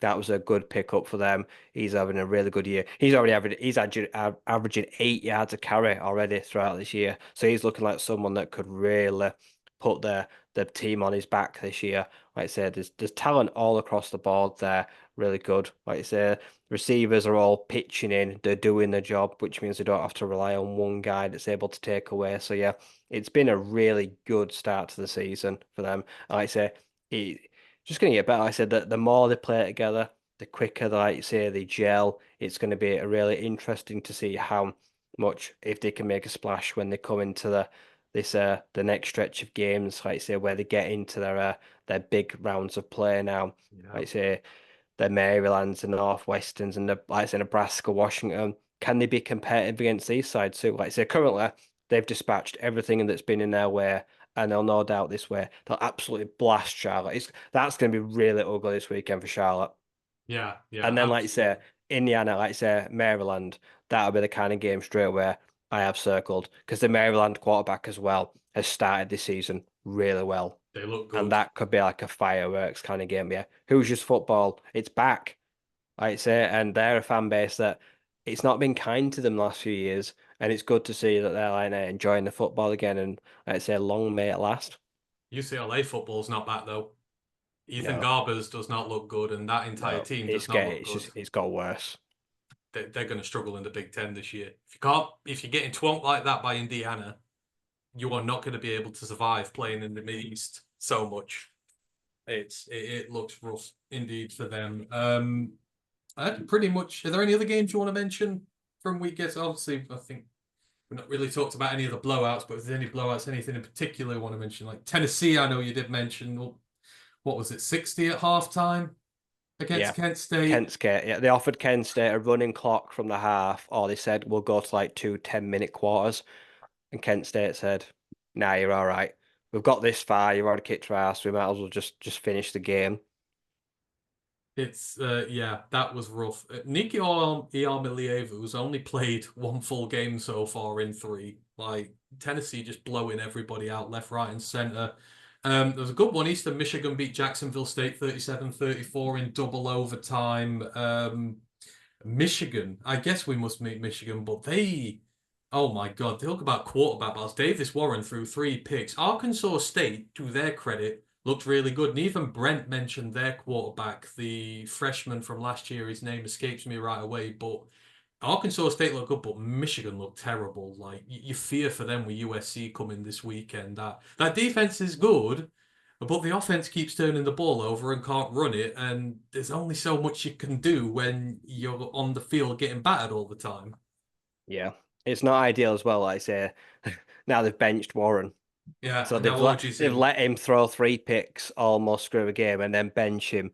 And like you say, Orji, who has got little momentum behind him, is now getting thrown into the USC game. He should have played this game, Alex Orji, not Yeah, Davis Warren, because now yeah, Orji is going to have to step in against the USC Trojans team, and like you say, you're going to have to expect him to be like you say have a warm arm and be prepared from day one. Like I say, it's just not really fair. You're not exactly putting him in the best position to succeed, are you? I can't no. imagine, like you say, other than injury, if he bombs out, there's no way you see Davis Warren again now this year. He's had his chances, and it feels like it's kind of over for him. Like I say, but Khalil Mullings, like I say, he had a great game this weekend. Like I Yeah. say, he looks the real deal. Like I say, he is massive, Oh and he God, looks yeah. like maybe the next guy they're going to ask to put the game on their shoulders. So be interesting to see. Um, Donovan Edwards yeah, finally got going this weekend, which was good to see. Like I say, got a touchdown. Like I say, Edwards and Mullings, like I say, they could form another productive tandem because we know the Wolverines like their running backs in pairs. So yeah, let's see if they can ride that out now to the next year. And if these two can form that kind of strong partnership, then yeah, they can go into some this weekend now with some confidence. Not quarterback, but on the ground, they know they can hurt the Trojans. And we know the run game. USC can't ever stop the run to save their life, so it will definitely hamper them this weekend. Going to yeah. be a very interesting game. I don't know what to expect from this Yeah, weekend. and we're going to talk about it very shortly. A couple of other notes I made. There was a record broken at San Jose State. Nick Nash, he's actually another outside wide receiver prospect we didn't quite get into, but 17 catches for 225 yards for him. That is a San Jose State record for catches in a game, so well done to him there. And then the other thing I want to mention, the emergence of the young receivers. There's a couple of 17-year-olds everyone's really talking about. There's one at Michigan State. He had a bit of a quiet one, Nick Marsh. I think he's 17. But then the one everyone is talking about at Alabama, Ryan Williams. Ryan Williams. Another touchdown for him this weekend. 4 catches on 4 targets for 78 yards.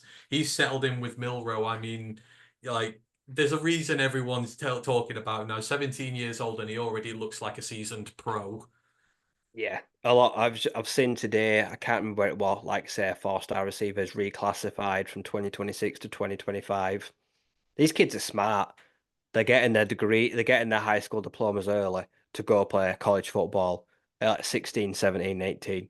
Long gone are the days where like, oh, I'd stay through all the way through high school. Like, no, they're getting out as soon as possible. Like I say, so we're going to see a lot of I don't know. At some point, it feels like I don't know. Are you allowed? Are we going to see a 16-year-old in college football? It feels inevitable at some point before their 17th birthday. Someone will have got their diploma from high school, won't they? Yeah, I guess you can enroll when you're 16 and you'll be yeah. 17 by the Like I time the say, if you're good season enough, we're going to see starts. some 16-year-old five-star players in the near future. We're going with the big boys. Yeah, but yeah, like I said, Ryan Williams. Like I say, what were one of the first of like five-star plus. They had to make like the new grading scale just for these kids. But yeah, it's crazy. Like I say, how they just step into the game like. Doesn't even phase them. No, It literally no. looks like they're still in high school playing in front of, like, say, a couple of hundred people. You're playing on one of the biggest stages in the world, and yeah, these You they're look just going to be solid. stars. You look solid. There's so many, like, Yeah, again, Nick Marsh at Michigan State. yeah. Aiden With no Childs is respect, no respect to 19. Michigan State, but Nick Marsh isn't going to be there very long. No, he's not. But If like he's that good, he's you yeah, won't have him for very long. but he's 17. Childs is what, 19? He's not even 20 yet. Like you figure they're gonna get rinsed. They're gonna unless they have a really good year, they're gonna get rinsed in the portal as well. But a lot of good youngsters there. I think that is just about everything in terms of others to mention. Oh, and the Morgan State watch, bless them. They did really well. They were away at Ohio in the MAC, so Gerald's team. They only lost 21-6, so very good performance from the Morgan State Bears there. They will begin their MEAC schedule soon. They're 1-2 on the year, so hopeful for a few more wins out there for them. Oh, the other thing to quickly mention, did you notice Zach Wilson's brother is now a quarterback in college football as well? He's playing for Yeah, the Utah freshman. currently. Yeah, Because Cam Rising's hurt again. Shock horror in year yeah. 7. So Played well yeah, as well. Like you said, did I think there's a few brothers. I think the Wilsons have got a few brothers. yeah. There's more legacy games, and that'll be a weird one, right? Because Zach Wilson was BYU. Yeah. His brother's Holy War. They Utah. both play in the Holy War on There's a opposite holy sides. war. Different alumni. They hate one another like Yep. passionately. So that must be a bit of an awkward household. How did he end up there? You'd have thought he'd have gone to BYU, but Yeah. anywho, I'm these. not sure if he was.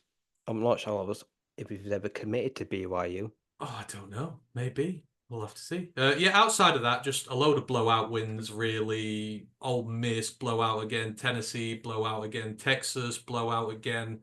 Arch Manning, I guess they have to quickly mention that. Quinn Ewers is hurt now. Arch Manning's taking over. People are mentioning the H word with him already.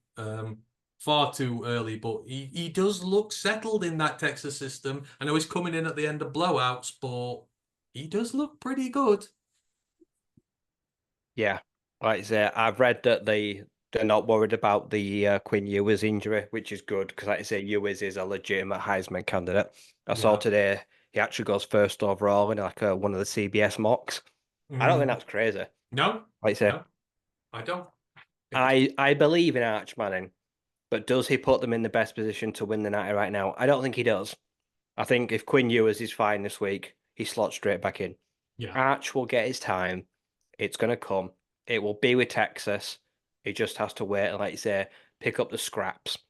yeah. Like you say, there'll be a bowl game or whatever. If they don't make the playoffs, that'll be yours because Ewers won't risk it. So there's going to be a lot of playing time this year. And if It's a great position to be in it, really. Like you say, yeah, having two of the best quarterbacks in the nation, one can step in and look good, and you just know that you don't have to worry about him going down. and Yeah, if like I say, people are going to, like say, go crazy with the hyperbole. Like say, yeah, like I say, I don't see a quarterback controversy there no, anytime soon. Right no, now, no, I'd be very surprised. Like I say, unless Ewers has a bad game and Manning comes in and takes it. But even then, I don't know if a week after if it's enough to even consider no, making the change. I don't know. It'd take a very brave coach like to make say that sit change. Ewers for a game, unless like say they've got an FCS team or Yeah, like a if they've got a G5 team on the schedule, like say I won't be surprised. I'd give them a whole half. yeah. The SEC teams usually do keep one late, so I would assume they have one later in the year. But if he gets a good enough amount of football this year, he might just have 1 year and then commit. Oh, hang on, they play Louisiana Monroe this week.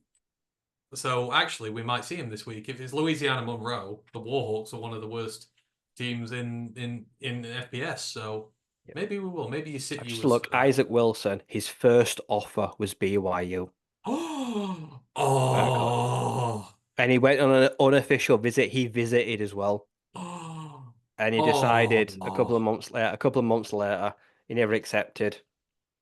And he He went to visited Utah. and then committed to Utah. Oh, wow. So he's a traitor in the Wilson family. Unless unless Zach Wilson never got an offer from Utah. Maybe I don't know what Zach Wilson's recruit. That would be going back too far, but maybe Zach Wilson wanted to go there and couldn't. But I don't know. That's going to be nasty in the family household when because I assume Holy War happens this year, right? So Yeah, I think it. Yeah, so I guess his big brother's going to be in the stands against him at some point because there's 9th of November Holy War. So if Cam Rising's still not that's gonna get healthy. surely gonna get some good televised because that game never happens, does it? They never want to No. play each other. No, and now they're going to every year or a lot of years because Big 12 opponents. So that one's coming up in about 6 weeks' time. So we will look forward to that. Okay, I think that is probably just about every note so far. We've been going for a while on week 3, but again, a lot of good games masking a lot of blowouts in there, but it was fun. Oh yeah, Florida Atlantic won the Shula Bowl. Good on them. But yeah, outside of that, we will turn our attentions now. No, Zach Wilson never got an offer from Utah 24/7. Oh, He did he originally not? committed to Boise State Oh, and decommitted. oh, traitor. Mind you, I guess if you can get an offer from BYU when you're Mormon like he is, I guess. Because I don't think Boise's a religiously affiliated school, is it? So not to the degree the others are.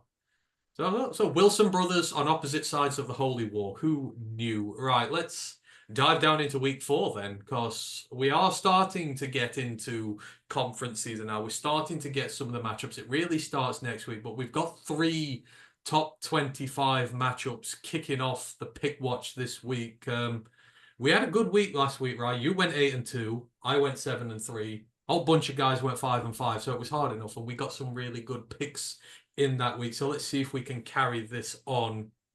So starting off the week 4 slate for us, number 6 ranked Tennessee at number 15 ranked Oklahoma. So the SEC new boys get to start off at home. Tennessee favored by 7, and this is a clash between offense and defense. Nico Iamaleava, his Orient Express at Tennessee, it's outscored its opponents 191-13 and is averaging 480 yards more offense than its opponents per game. Like per game, they are getting nearly 500 yards more of offense than their opponents. They're 3-0. They've put away Chattanooga, NC State, and Kent State. So 1 ranked win and then 2 gibbies. However, on the other side of this, the Sooners are sporting a really good defense. They're giving up just 11.6 points per game. Run defense, they're giving up 2.2 yards per carry. So they are elite against the run and just 264 yards of offense per game on average. They also have an almighty 10 turnovers through just 3 games on the season. They are 3-0. They've beaten Temple, Houston, and Tulane. So they also have a Power 4 win. Probably the hardest schedule of the 3 put together, but this is going to be the first massive test for either team. The Tennessee defense yet to be tested. The Oklahoma offense, though, has not gone over 400 yards in a game, even against lesser teams, but they're on home turf. And Iamaleava is still a new starter in the grand scheme of things. He's played 1 full game. He's been pulled twice. He's not really been under any pressure so far. And we know what Oklahoma's like when it comes. It's a really good atmosphere there. It can be quite hostile, right? This is the first test of an elite offense against an elite defense. And it kind of figures this game's going to be decided by which of the 2 lesser units on each side is going to turn up on the day. Jackson Arnold and Oklahoma. It's been tough so far, but they seem to be finding their footings, and the Tennessee defense, as I say, not really had a test. Even my NC State Wolfpack couldn't make a dent in them, but we've had injuries galore. Who do you have in the SEC battle of the ranked teams? I have Tennessee because of the run game. Currently, Jackson Arnold through 3 games is the Sooners' leading rusher of just 159 yards. That's not good. But the Vols have got Dylan Sampson at 8 yards a carry and has already got 9 touchdowns on the ground. If Nico can't get it done, or they decide to like rein it in a little bit with him, put the game on his shoulders, Sampson. Like I say, and he will slowly chip away at the Sooners' defense, and then Nico can take the shots. Oklahoma right now don't look like they can do that. They don't look like they can chip away in between the trenches and get the run game going. So I'll take the Vols in a close one. Yeah, I'm with you. I think, and because I've put a lot of stock in Tennessee this year, I've got them going to the playoffs. Pretty sure I might have had them in the SEC title game as well. But yeah, more balanced offense. They can throw it, but they can run it, which is critical. Like I say, Oklahoma just doesn't seem to have got going yet. I do expect Tennessee to turn the ball over a bit, though. I expect it to be close because the Oklahoma defense keeps it close. But it feels like a 1-score game just going to Tennessee. Then we move for the next all-ranked fixture to the Big Ten. And we were talking about it a minute ago. USC at Michigan. USC ranked 11, Michigan ranked 18. This is the first meeting of the teams since 2007 when one Chad Henne was quarterback for the Wolverines. And you've got to go back 4 games in this series, all the way back to 1988, the year before I was born, to find a Michigan win in this fixture. USC favored by 5.5 points on the road. They're 2-0 on the season. They are coming off a bye week, so they've already garnered a signature win over LSU in week 1, sorry. And then they shut out Utah State in a complete blowout, 48-0. Miller Moss has started the season well, just 2 touchdown passes. But he's not turned it over at all. Jaquavian Marks is the running back there now. He has been really good for it is Jaquavius Marks at USC, isn't it? I'm not getting it wrong. The old Mississippi State running back. He's got like 4 or 5 rushing touchdowns already. They've got a much more balanced offense than under the Caleb Williams era. Michigan, as we know, they've started very sluggishly, and it's down to the loss of talent and offense. They've not settled on a quarterback. They've announced that Alex Orji will be taking over from this point onwards, but they've had sluggish home wins against Fresno State and Arkansas State. They were completely blown away by Texas at home. They're sitting 2-1. The defense, for its part, does not look bad. It's doing everything it can, but Michigan can't run the ball. They can't keep the offense on the field, which is causing the defense to bleed points, and a loss here is really gonna hurt Michigan's playoff aspirations. They'd probably have to win out and win the Big Ten again to make it at this point. But for USC, and specifically Lincoln Riley, he also lacks a signature win, like a really big win to show that he can hang with the big boys. This is the type of game where he should win, which he typically loses. He needs to silence the doubters. That includes me. And Michigan, aside from what happened with Texas, are incredibly hard to beat at home. Going to the big house and winning is difficult. Texas are just one of the best teams in college football and could manage it. This is a really intriguing fixture, right? USC, you would say on paper, have a better team, but they've got the better reputation for choking, and Michigan have a reputation for dragging out wins sometimes when they can't, but they need to get settled on offense. Is this going to be a second home loss against ranked opposition for Michigan, or are they finally going to find themselves? I just don't see how they win with Orji. He ain't going to throw the ball. I don't think they're going to ask him to throw the ball, but I don't think just on the ground they're going to be able to get it done. Like I said, they're going to have to get him going quickly. They're going to have to get Colston Loveland into the game and having a good game. I just don't think there's enough offense. The Michigan defense can keep them in it as long as it wants. Miller Moss is not going to take any risks. He's not going to give them any layups or turnovers. Like I said, but when Michigan get the ball back, if he struggles, like I say, there's no chance you can put Warren in because he's just untrustable. What do you do if, like say, through the first half, what if he throws 2 picks? Do you just leave him there? Do you bring in another? Can he dress another quarterback? I just feel like that situation right now is just terrible to be in, and it's just an awful game to be thrown in. Like I say, and you've really not got any momentum behind you, and I'll take USC in what I think will probably be a really scrappy, ugly game. See, if this was at the Coliseum, I'd say USC right away. The fact that it's at the big house, Lincoln Riley to me is a fraud of a head coach. He has not done, he's had some flashy offenses, he's led some good teams, but he's never won anything. For all the hype about him, and every time it feels like he's got a game to prove himself where he can do it, he doesn't. They find a way to throw it away, and they come into the big house.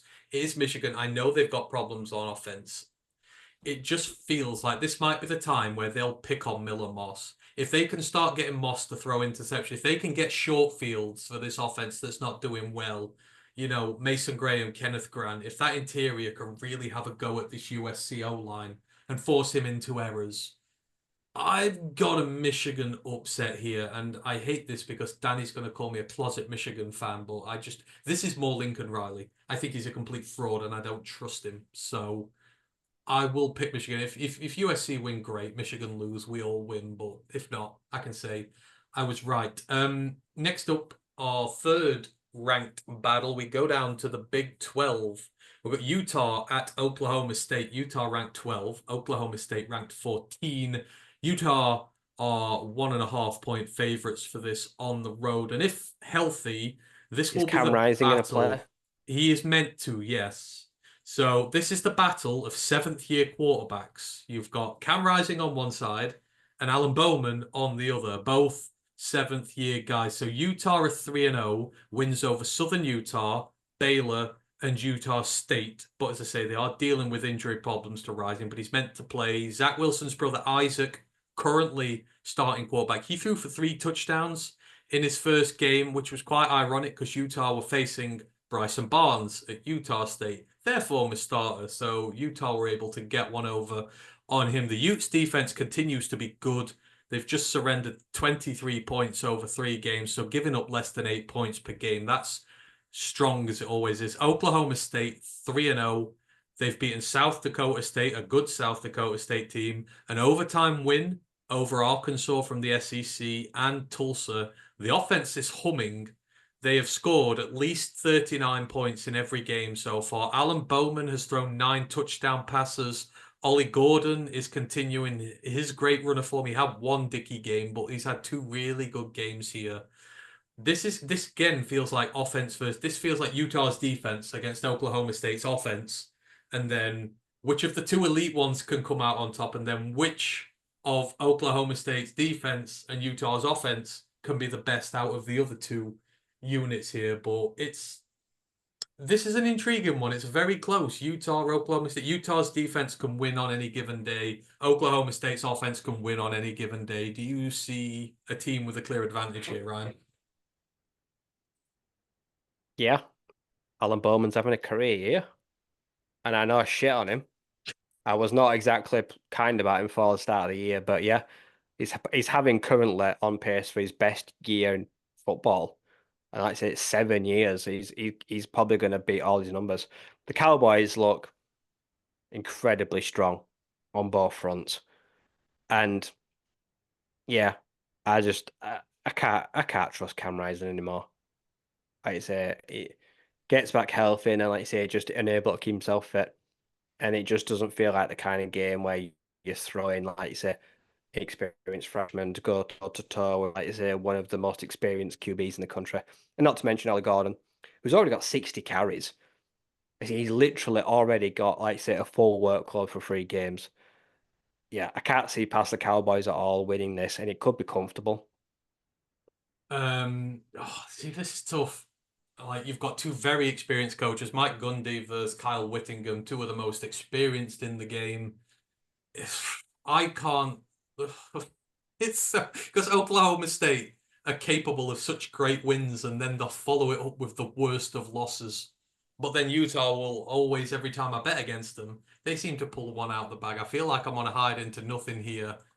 Um, my heart is saying OK State, so I'm going to go with what that says, but I don't feel comfortable with this. I feel like Utah could pull something out the bag. I mean, this is big for the top of the Big 12. Obviously, they're both ranked in the teens, probably going into the top 10 if you win this one. So it's a great opportunity to get good positions in the playoffs for these teams if they can carry on after that. So we've got an Oklahoma State sweep there, and everyone else, only one person has picked Utah so far in the Pick Watch. So we will see with that one. Maybe we are all wrong, and we're staying in the Big 12 next, and we're coming straight back to your team, right? I'm going to keep putting them in there while they keep getting disrespected. But Arizona State on the road to Texas Tech. So Arizona State are 3-0, beating Wyoming, beating Miss State, got that big win over Texas State. And again, we talked about them. Balanced offense. They look good on defense. You know, they can get shredded a little through the air, but the run defense has been good. Coming up against Texas Tech, who are 2-1. So they put up 52 against Abilene Christian, but they gave up 51 as well. They put 66 down on North Texas, but it's North Texas. They got absolutely wrecked by Washington State 37-16, but they didn't have Taj Brooks with them. Taj Brooks is going to be back for this one, but he's not going to be 100%. You've got Brooks versus Scatterboo. Got it right finally. Can Arizona State carry on their run of form, or will the Texas Tech offense be a little too much for them? I'm going to take Texas Tech because they're just so erratic. They're the kind of team that could come in and just ruin everything Arizona State want to do. Like I said, and I saw vulnerabilities of Arizona State, how bad they were bad in the first half against Texas State. Up until, like I say, like a couple of minutes before half, they were having their ass handed to them. Like I say, Morton blows so hot and cold. Brooks can do it. It's a massive trap game. So I'm going to take the Red Raiders, and it'd be a big upset, but they're just someone, like say, that is just so unpredictable. So the sign of respect to them, Arizona State are only outsiders by 3. So if you take in home performance, home kind of odds there, they're basically saying this game is even. So at least the level of respect is there for them. I feel like at this point, you're saying this because you've bet against them, I think, every single week, and they've won. So I feel like this is just a ploy now to, oh, bet against them, I'll lose and I'll win. I'm 3 for 3 with Arizona State. I'm going to stick with this train while they keep doing me well. So we're going to split on this one for the second time, but could be interesting indeed. And then we come up and we talked about it.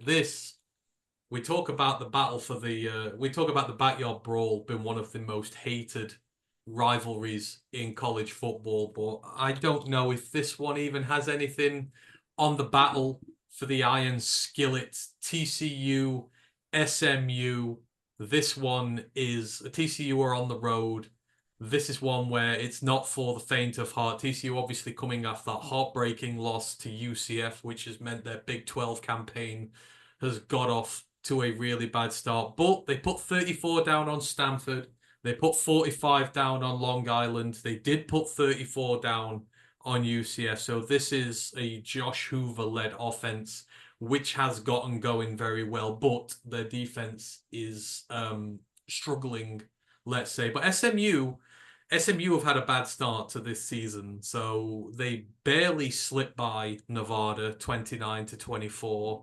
Then they got their big win against Houston Christian from the FCS 59-7, but then they lost against BYU 18-15 in what was just a very ugly game all way through. But they are at home. This is a rivalry game, so kind of everything goes out the window. The betting line for this one has TCU as 2.5-point favorites, despite being on the road. I mean, these are tough to predict, right? Like you would look on paper, they've got the better offense. They got a vulnerable defense, but SMU have just not looked good so far this year. But everything goes out the window here. How do you see the Iron Skillet battle going? Oh, this is easy. Kevin Jennings can't throw the ball, which means RJ Maryland will do nothing again. TCU are going to slap SMU. And that's not because TCU are good. That's because SMU looked rotten against BYU. And they've now got a quarterback in that just wants to run. Yeah, no, I get it.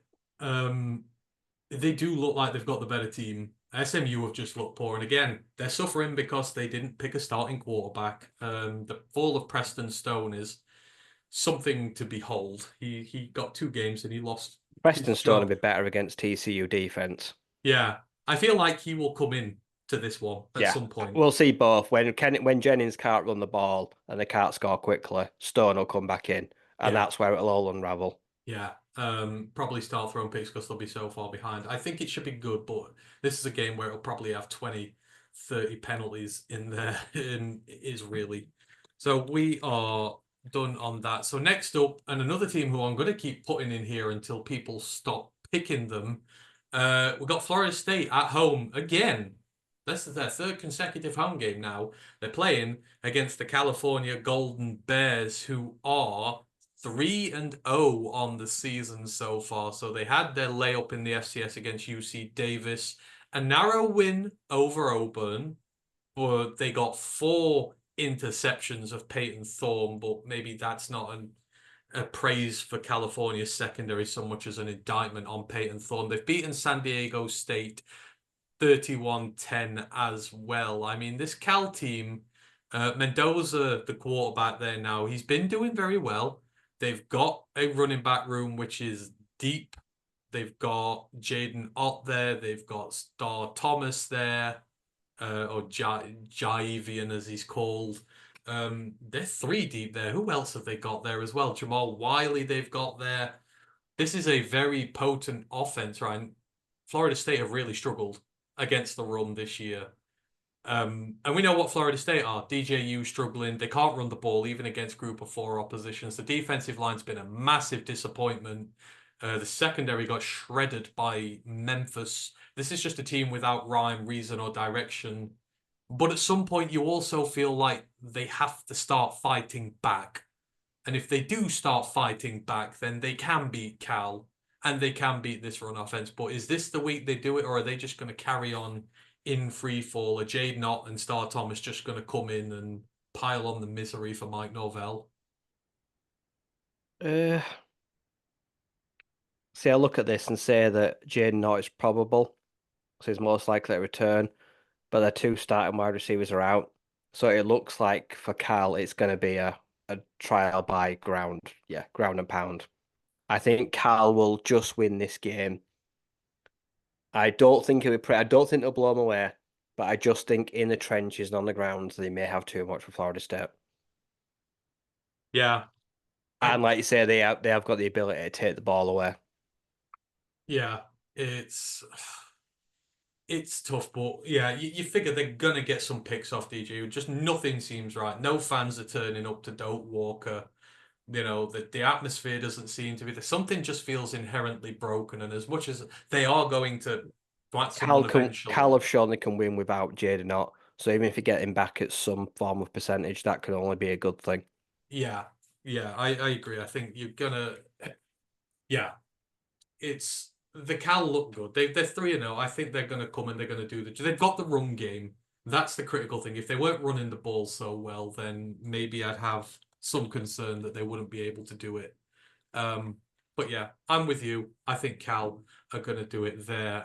Moving on to Big Ten again, and what could be a tough game to watch. Let's just say Iowa at Minnesota. Obviously, Iowa, they're coming off that win against Troy at the weekend, 38-21. Troy looked bad this year. They've had the win over Illinois State, but 2 weeks ago they lost the rivalry game to Iowa State against the Spectacle. Their offense is pretty much Caleb Johnson at this moment in time, with a little bit of Cade McNamara sprinkled in there. Minnesota, they had that disappointing week 0 loss against UNC 19-17 when really they should have won it, but they've bounced back quite strongly. They've beaten Rhode Island 48-0 and then Nevada 27-0. So the defense actually hasn't given up any points in the last 2 games. Max Brosma looks like he's settling in. Darius Taylor at 124 yards, 2 on the ground. Like I say, Brosma's looking better. It's taking him a bit of time.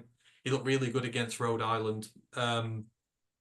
Iowa, it's a run game really, and their defense is good, but again, it can only do so much when it's given to work with. This is going to be 2 teams trying to run it down each other's throat, and whoever breaks first, and it might be till the end of the game, is going to win. Iowa have shown a penchant to score more points this year, but they've lost against the only good team they've played, which was their rival. Tough here, Rye. Who do you see winning this? Iowa, Minnesota? Yeah, this is hard. It's 2 teams that cancel each other out in all the best ways. I prefer the Iowa defense, so I'll just take Iowa. So But this could be a really low scorer. But yeah, I feel like they will hold out at just enough. So And Iowa I've two been and a really half impressed point by Caleb favorites. Johnson as well. He's good, isn't he? Like, he's damn good. He's the only reason they've been competitive this season on offense. Like, Cade McNamara's been doing nothing. This is really tough. I feel like this would be a good game for Max Brosmer. If he can be the better quarterback of the two and can just add a little bit more dimension to their offense, which Cade McNamara won't, you feel like they might be able to score a few more points.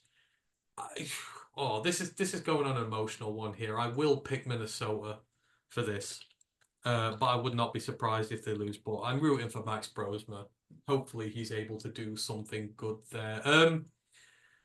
So next up on the docket, we've got Tulane at Louisiana. So Tulane are 1-2 on the season. However, so they won against Southeast Louisiana 52-0 on the first week, but they've played consecutively ranked teams. So they lost to Kansas State 34-27, and then they lost to Oklahoma 34-19. But it wasn't, they didn't get blown out in either game. They were competitive in both games. Oklahoma sort of opened up a bit of a cushion late on them, which they weren't really able to recover from. It was 24-19 with like 6 minutes to go. So Tulane are looking good, despite the record not saying that they are. In terms of Louisiana, I think they are on 2-0 on the year. They've blown away Grambling State and Kennesaw State. They've not really had that much of a challenge yet. Ben Wooldridge, I think he's the old Fresno State guy. He's the old Fresno State backup. He might well be. Yeah. Is looking decent so far. But again, it's really difficult to tell who they are at the minute. But Tulane do not look as bad as their records say. I believe Tulane are own favourites for this. Who have you got, Rye? Louisiana, Tulane. I'll take Tulane. I like they've got a true freshman at quarterback, Darian Uh, Mensah. yes, He and he looks, yeah, looks good. he's looked good. Yeah, I think, like I say, he's on pace to have a good year in his first year of collegiate football. So yeah, I'll take the green wave in this game. Yeah, I'll take the two. I'll take the Green Wave as well. And say yeah, they've looked competitive against really good teams, and now this will be an opportunity for them to take it out on someone of lesser stature for them. Next up, we've got Toledo at Western Kentucky. Now, these are two really good teams. We talked about Toledo earlier. They have their big ranked win against Miss State under their belt. But Western Kentucky, we talked about them in the preseason when we talked about the CUSA. We fancy them to go on a run this year. You take away the blowout 63-0 loss to Alabama on the first week. That was always going to happen. They won their rivalry game against Eastern Kentucky 31-0. And then their first CUSA game, they absolutely blew the doors off Middle Tennessee 49-21. Caden Veltkamp finally is in there starting like he should have been. 400 yards, 5 touchdown passes. They've got a plethora of young receivers. Easton Messers on my watch list this year. Keyshawn Johnson, KD Hutchinson. They're all sophomores. There is literally there is no end to how good this group can be. But Toledo, we've seen they're great both sides of the ball. They are on the road. Toledo narrow favorites for this game. Could be a fun one here, right? Two explosive offenses. Who's better on defense? Maybe the lesser one has home advantage. Who have you got between MAC and CUSA? I purely lean towards Toledo because Gleason has been perfect. He's probably one of the only perfect quarterbacks in the nation right now. And yeah, he's just going in with an incredible amount of coming off of last week, the momentum and the confidence for them must be incredibly high. Yeah. But yeah, Caden Veltkamp, like you say, finally gets the start, only because Finley's hurt. He'd have probably played Finley again, if not. But yeah, like I say, it's going to be an interesting matchup. Like I say, he's started the season pretty well, and now he gets the chance to show what he can do against probably the most competitive game of the schedule. This is his chance to make his stake for the job permanently. Yeah. So this one could be pretty high scoring. Yeah, I'm with you. I think it's going to be a Toledo win, but I do really want to see Should be a the young. shootout. Yeah, I want to see a high scorer here. I want to see a good game. I want to see these Western Kentucky receivers do well.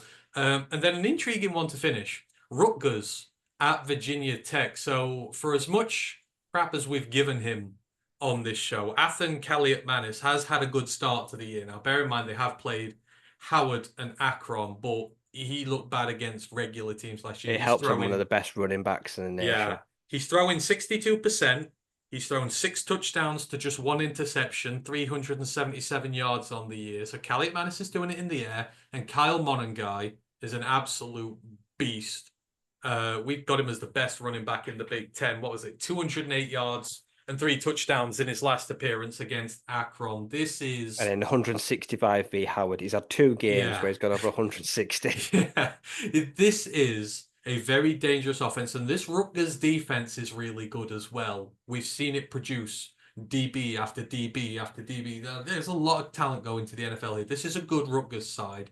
It's coming up against a good Virginia Tech team. Kyron Drones finally seems to be finding his feet. He's a dual threat quarterback. So he runs, he passes, probably more emphasis towards the running side of it. They had the narrow loss to Vanderbilt to start the year, but they've bounced back against Marshall and Old Dominion. They're at home as well, which is always a big tilter for them. But this feels like a game for Rutgers to really announce that there's something this year. This is an intriguing battle. It's not easy to call this, right? Do you have Rutgers going there and doing it, and Monaghan really starting to put his name forward? How are you feeling? Yeah, I'll take the Rutgers. It'd be classed as an upset. The 3-point underdogs. Yeah, I think it should be closer than that. But yeah, I'll take Rutgers just.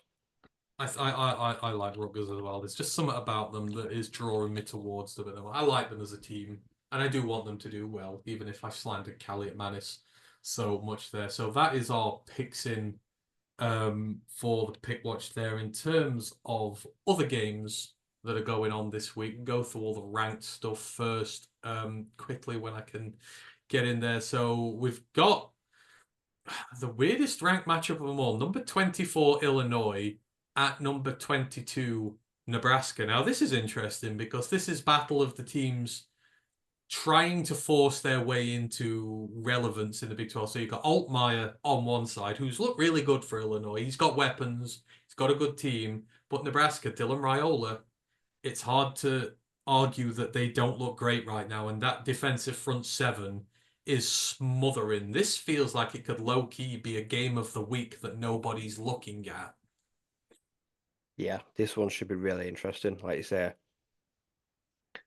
Dylan Raiola coming off, like you say, a lot of momentum. A lot of, like you say, he's getting a lot of national attention. Like you say, phrases like you say, his antics, but then he's backing it up with a play. They're looking really good. They're looking like, say, a potential dark horse to make a run inside their own conference. Like you say, look, Altmaier, a career backup, has, like you say, made the move, and now, like you say, they've started really strong. They find themselves both in the top 25, and it knows that the winner will kind of ascend themselves towards into the limelight, whereas the loser will fall back down to earth with a bit of a bump. I like Nebraska. I'm all in on Nebraska. I was about to say, with Matt Rule, I'm a Matt Rule believer. I think he's going to lead them to do really good things because he's a great college coach. I think this has been the kind of one where if you want to show that you got to win this, like this would be the one they would like smack of losing in recent years to take away everything. But I would be big on them as well. Ranked wise though, outside of that, it's very tough going here. So Texas are at home to Louisiana Monroe, Ohio State at home to Marshall, Ole Miss at home to Georgia Southern, Missouri at home to Vanderbilt, Miami,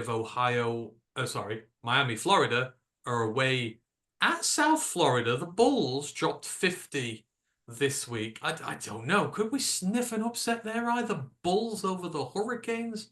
Feels like one that will blow the ACC wide open if Cristobal couldn't win that. But I don't know. My nose started tingling when I read that. I think it'll be good.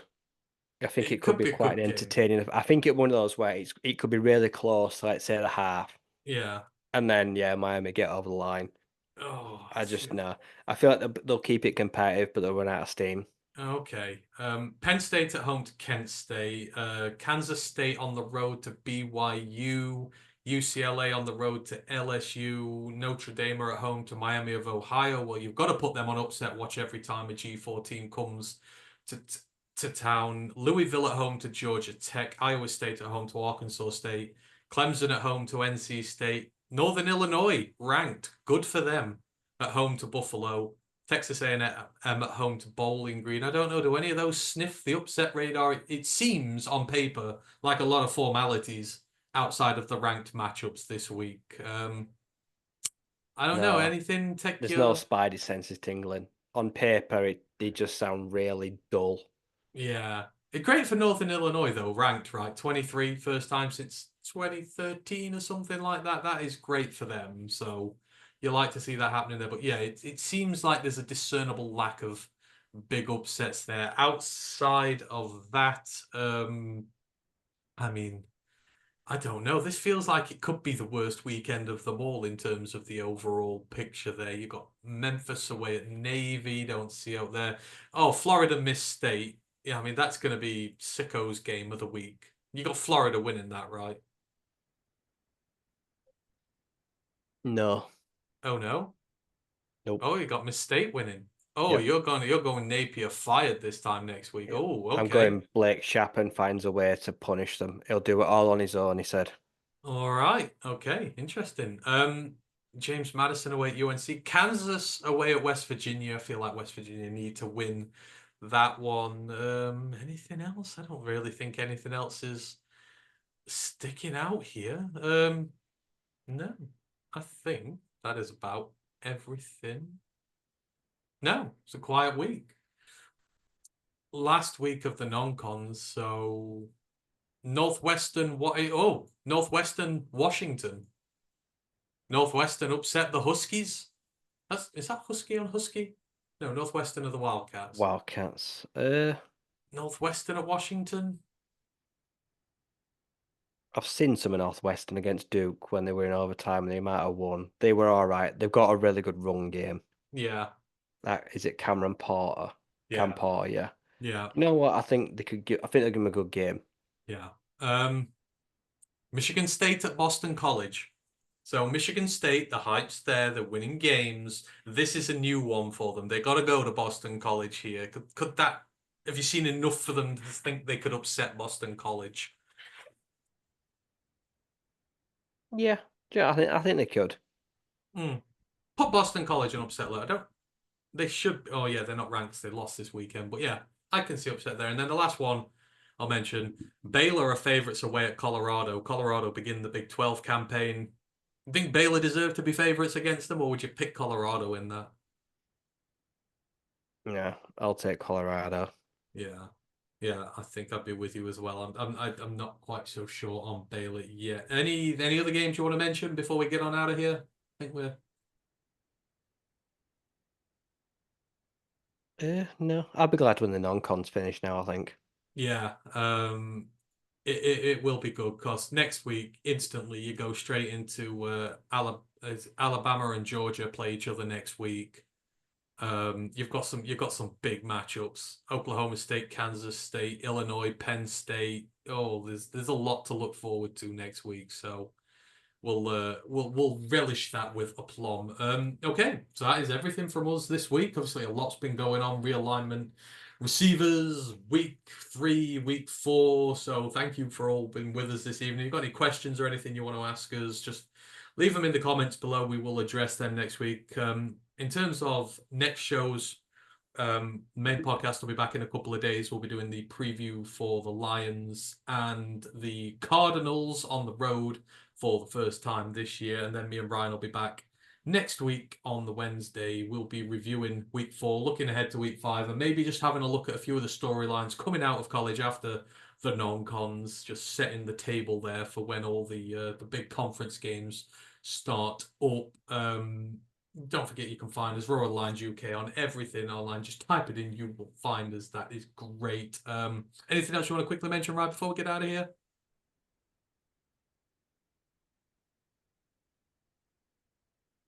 Yeah, like I say, next week I want Arizona State and Washington State ranked.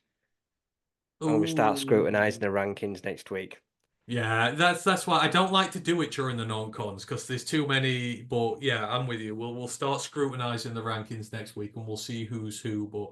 But Arizona State could be ranked. You never know. If they We'll win, see.